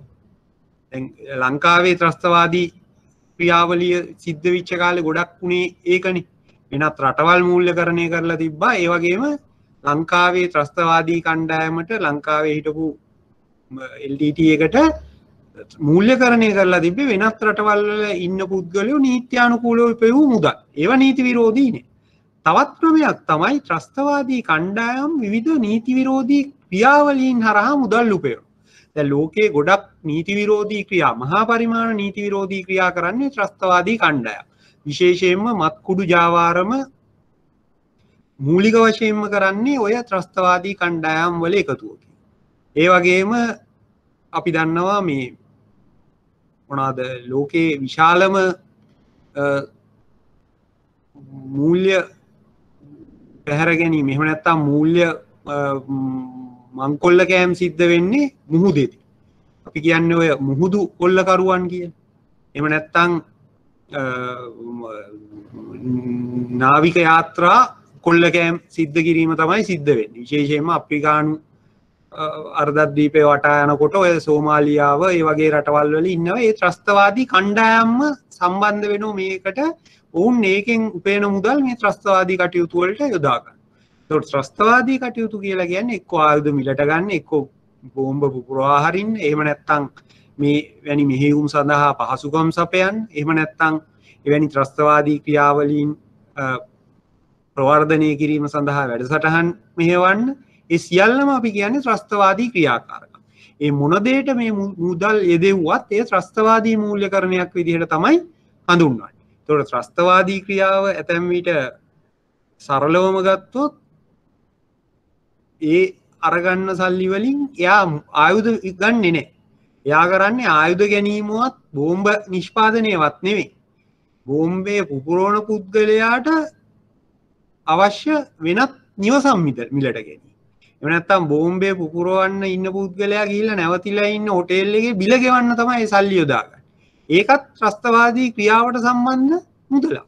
ඒකට අපිට එතෙන්දි කියන්න බෑ එයා මම බෝම්බ හදන්න නෙවෙයි මුදල් දුන්නේ අර පුද්ගලයාගේ හොටෙල් එකට ඉන්නයි මම මුදල් දුන්නේ. එතකොට ඒ පුද්ගලයා ඒ හොටෙල් එකේ ඉඳලා ගිහිල්ලා තමයි මේ බෝම්බය පුපුරවා ගන්න. එතෙන්දි අපි අරකට ත්‍රස්තවාදී මූල්‍යකරණයම තමයි නම් කරන්නේ. ඒ අර වෙන ඔහුට ඒ ත්‍රස්තවාදී මූල්‍යකරණය කියන වරදෙන් ගැලවෙන්න බෑ. ඒක නිසා මේ විවිධ පුද්ගලයෝ සහ විවිධ ආයතන මේ ත්‍රස්තවාදී මූල්‍යකරණයට සම්බන්ධ වෙනවා. රජයන් වෙන්න පුළුවන්, non government organizations විශේෂයෙන්ම පසුගිය කාලේ ලංකාවේ සහ වෙනත් රටවල් වල ගොඩාක් මේ ත්‍රස්තවාදී කණ්ඩායම් වලට මුදල් එකතු කිරීම කරලා තියෙන්නේ non government organizations එහෙම නැත්නම් NGOs සරහා. දැන් ලංකාවේ වුණත් එවැනි සංවිධානයක් තහනම් කරා මුදල් එකතු කළා. ඔයගොල්ලන්ට මතක ඇති LTT එක ත්‍රස්තවාදී කණ්ඩායමක් විදිහට නම් කරාට පස්සේ LTT එකට ෆන්ඩ් කරා කියලා ලංකාවේ ත්‍රස්තවාදී මූල්‍යකරණ සම්බන්ධයෙන් ගිණුමක් තහනම් කරා TRO කියලා. Tamil Rehabilitation Organisation. මේකේ NGO එකක්. NGO එකේ අරමුණ විදිහට දාලා තියෙන්නේ උතුරු සහ නැගෙනහිර ද්‍රවිඩ දරුවන්ගේ උතුරු සහ නැගෙනහිර දරුවන්ගේ සුභ සිද්ධිය සඳහා තමයි මුදල් එකතු කරන්නේ. ඒකට රටේ ලෝකයේ සහ ලංකාවේ විවිධ පුද්ගලයෝ මුදල් ඩිපොසිට් කරලා තිබුණා. එහෙම නැත්නම් ඒගොල්ලෝ විවිධ තැන් වලින් කලෙක්ට් කරලා තිබුණා. නමුත් අවසානයේ බලනකොට මේ මුදල් ගිහිල්ලා තිබුණේ අර දරුවන්ගේ සුභ සිද්ධිය සඳහා නෙවෙයි ත්‍රස්තවාදී ක්‍රියාකාරකම් සඳහා අවියායුධ මිලට ගැනීම. එහෙම නැත්නම් එවැනි ත්‍රස්තවාදීන් පුද්ගලයන් පුහුණු කිරීම ඒ වගේ දේවල්. එතකොට එවැනි දේවල් වැළැක්වීම තමයි මේ ත්‍රස්තවාදී මූල්‍යකරණයේ වැළැක්වීමෙන් අපි බලාපොරොත්තු වෙන්නේ. ඒතකොට ත්‍රස්තවාදී මූල්‍යකරණයේදී අපිට බලන්න වෙන්නේ මේ මුදල් යන්නේ කොහාටද කියලා. අපි මුදල් විශුද්ධීකරණයේදී බැලුවේ මුදල් ආවේ කොහෙන්ද කියලා. එතකොට මේක එකම ක්‍රියාවලියක දෙපැත්තක් වෙන්න පුළුවන්. සමහර වෙලාවට නීති විරෝධී ආකාරයට එකතු කරපු මුදල්. ඒ කියන්නේ මුදල් වල පැමිණීමත් නීති විරෝධී ආකාරයට. එතකොට එතන මුදල් විශුද්ධීකරණයකුත් වෙලා. ඒ වගේ මේ මුදල් ගිහින් තියෙන ත්‍රස්තවාදී කණ්ඩායමකට. එතකොට එතන ත්‍රස්තවාදී මූල්‍යකරණයකුත් වෙලා. එහෙනම් එකම ක්‍රියාවලියක් තුල එකම ගනුදෙනුවක් තුල මේ දෙකම වෙන්නත් පුළුවන්.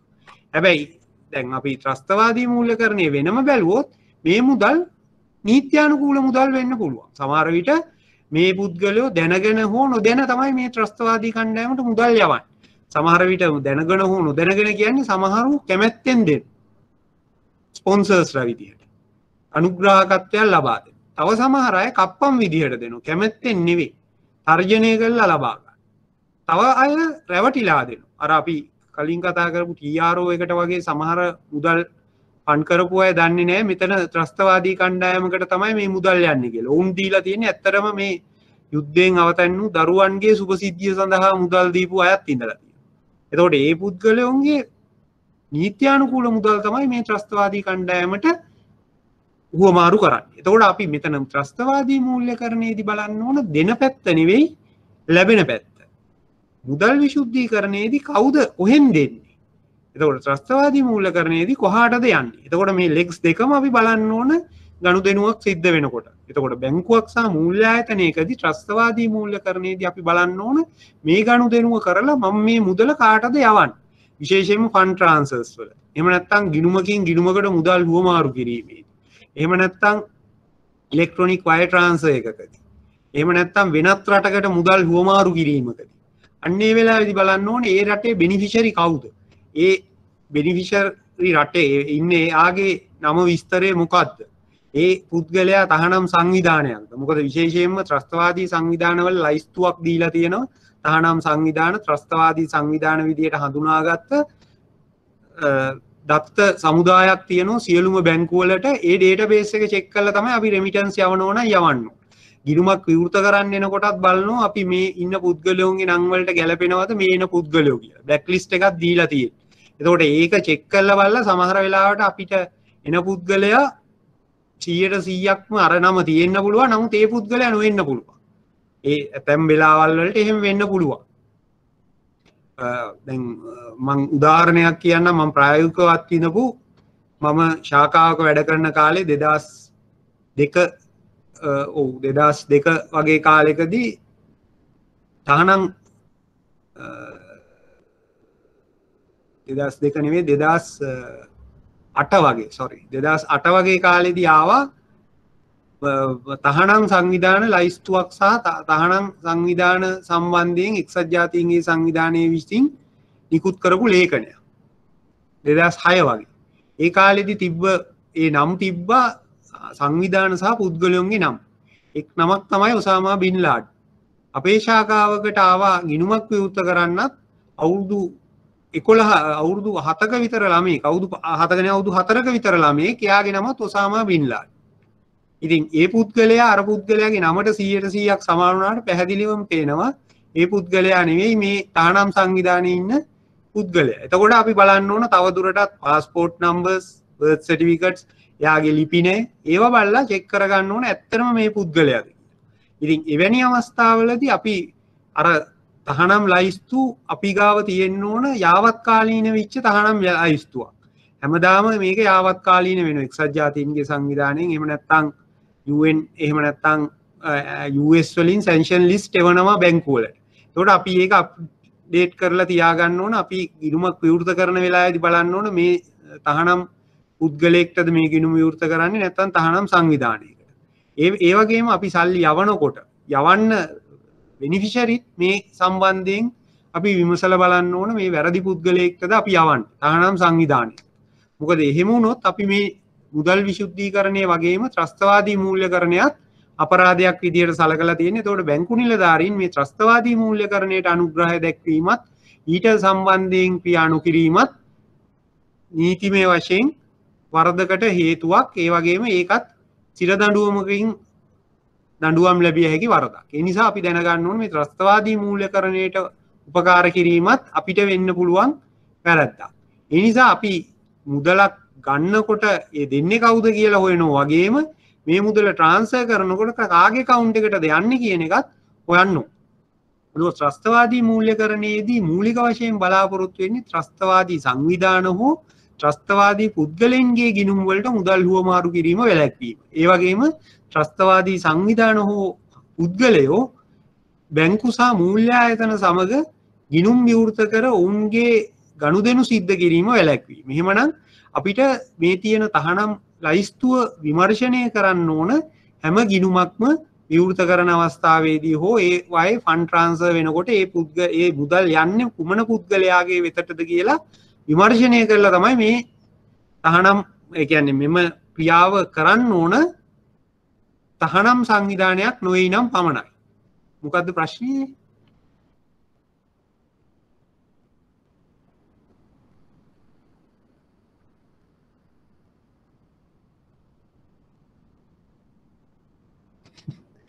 හරි ඒ කියන්නේ sanction list එක බලන්නේ නැතුව account එකක් open කරලා ඒ පුද්ගලයා තහනම් සංවිධානයක් වුණොත් අපිට පුළුවන් වහා මේ පිළිබඳව මූල්‍ය බුද්ධිය එකකයට අපේ සැකකටයුතු ගනුදෙනු වාර්තාවක් විදිහට යවන්න. ඒ වගේම අපි දැනගත්ත පළවෙනි මොහොතේම ගිණුම අක්‍රිය කරන්න. ගිණුම අක්‍රිය කරනවා කියන්නේ ගිණුම temporarily suspend කරනවා.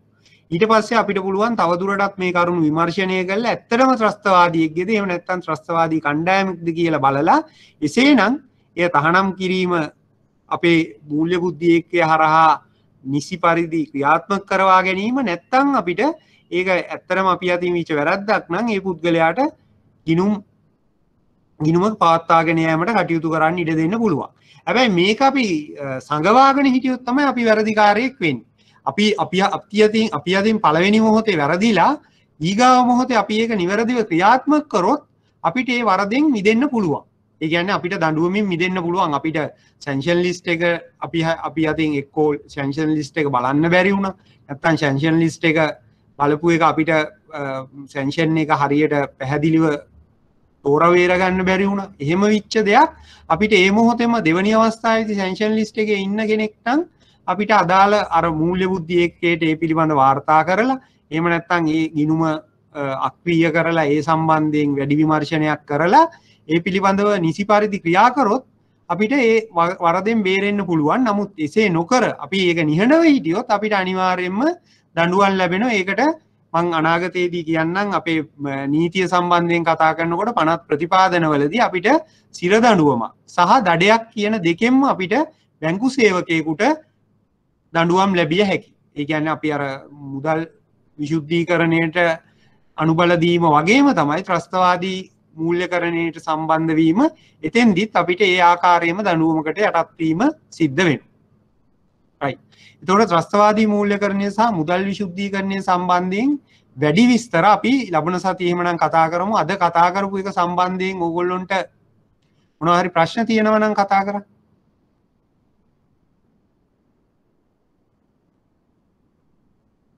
ජාත්‍යන්තර නීති සහ ලංකාවේ නීති තත්ත්වය අපි ලබන සතියේ කතා කරමු. මේ වෙනකොට අපිට මොනවද තියෙන ප්‍රශ්න කියන එක විතරක් බලමු දැන් මේ වෙලාව අවසාන වෙලා තියෙන නිසා. right okay. ඊයනම් ප්‍රශ්නයක් නැහැ. payment and settlement system act එකත් okay නේ.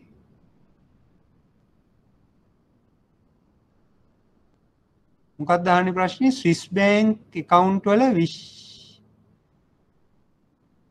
විශ්වාසයක් තියනවද කියලා දහන්නේ. විශේෂත්වයක්. ඔව් ස්විස් බැංක් වල ත්‍රස්තවාදී මූල්‍යකරණය සහ මුදල් විශුද්ධීකරණය සම්බන්ධයෙන් නෙවෙයි ඒගොල්ලොන්ගේ තියෙන විශේෂත්වය වෙන්නේ ඔවුන්ගේ තොරතුරු පිටට දෙන්නේ නැහැ. ඒ කියන්නේ යම් අවස්ථාවක අපි හිතමු නීතිමය කටයුත්තකට ඉල්ලුවත් ඔවුන් යම් ආකාරයක සීමා කිරීමක් කරනවා. දැන් විශේෂයෙන්ම නීති විරෝධී ආකාරයකට ඉපෙවූ මුදල් ඒගොල්ලෝ කොහොම හරි මේ ස්විස් බැංක් account එකකට ඩිපොසිට් කරගත්තා කියමු. එයාලා යම් ආකාරයකට මේ රටින් ගෙනිච්ච කියමු අපේ රටින්. එහෙම ගෙනින් එහෙ ඩිපොසිට් කරගෙන අපේ රටේ ඒ පුද්ගලයාට විරුද්ධව නීත්‍යානුකූල කටයුත්තක් වුණා කියමු. අපි හිතමු යාගේ මත්ද්‍රව්‍ය ජාවාරම අහුවෙලා යාට මත්ද්‍රව්‍ය ජාවාරමට විරුද්ධව නඩු දානවා. නඩු දැම්මට පස්සේ යාගේ තියෙන වත්කම් සියල්ල රාජසන්තක කරන්න හොයනවා. එතකොට අපි විස්තර ඉල්ලලා ලංකාවේ බැංකුව වලට යවුවොත් අපේ බැංකුව සියල්ල විස්තර දෙනවා. වෙනත් රටක බැංකුවකට දුන්නොත් එයාලා විස්තර දෙනවා. නමුත් ශ්‍රීලංකාවේ තියෙන නීතිමය තත්ත්වය මත රහස්‍යභාවය සම්බන්ධයෙන් අපිට වඩා වෙනස් තත්ත්වයක්. ඒ කියන්නේ අපිට වැඩිය ඉහළ තත්ත්වයක ඉන්නේ. ඒකට ඒගොල්ලෝ අපිට තියෙනෝනේ ව්‍යතිරේක. අපි අර ව්‍යතිරේක හතරක් කතා කරේ රහස්‍යභාවය සම්බන්ධයෙන්. ඒගොල්ලොන්ගේ ව්‍යතිරේක අඩුයි. ඒකට ඒගොල්ලෝ හිලි නොකර ඉඳීමේ හැකියාවක් තියෙනවා. ඒගොල්ලෝ උසාවියෙන් ඉල්ලුවත් නොදී ඉන්න පුළුවන්.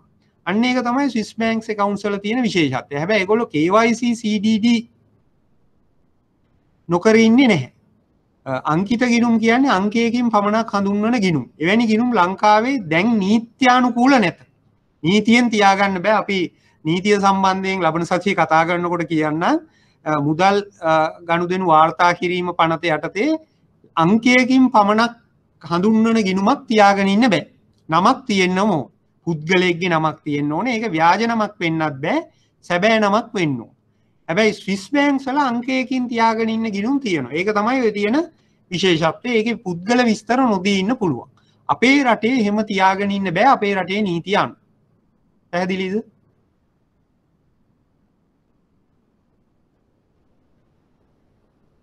එhmenan අපි අදට අවසන් කරමු.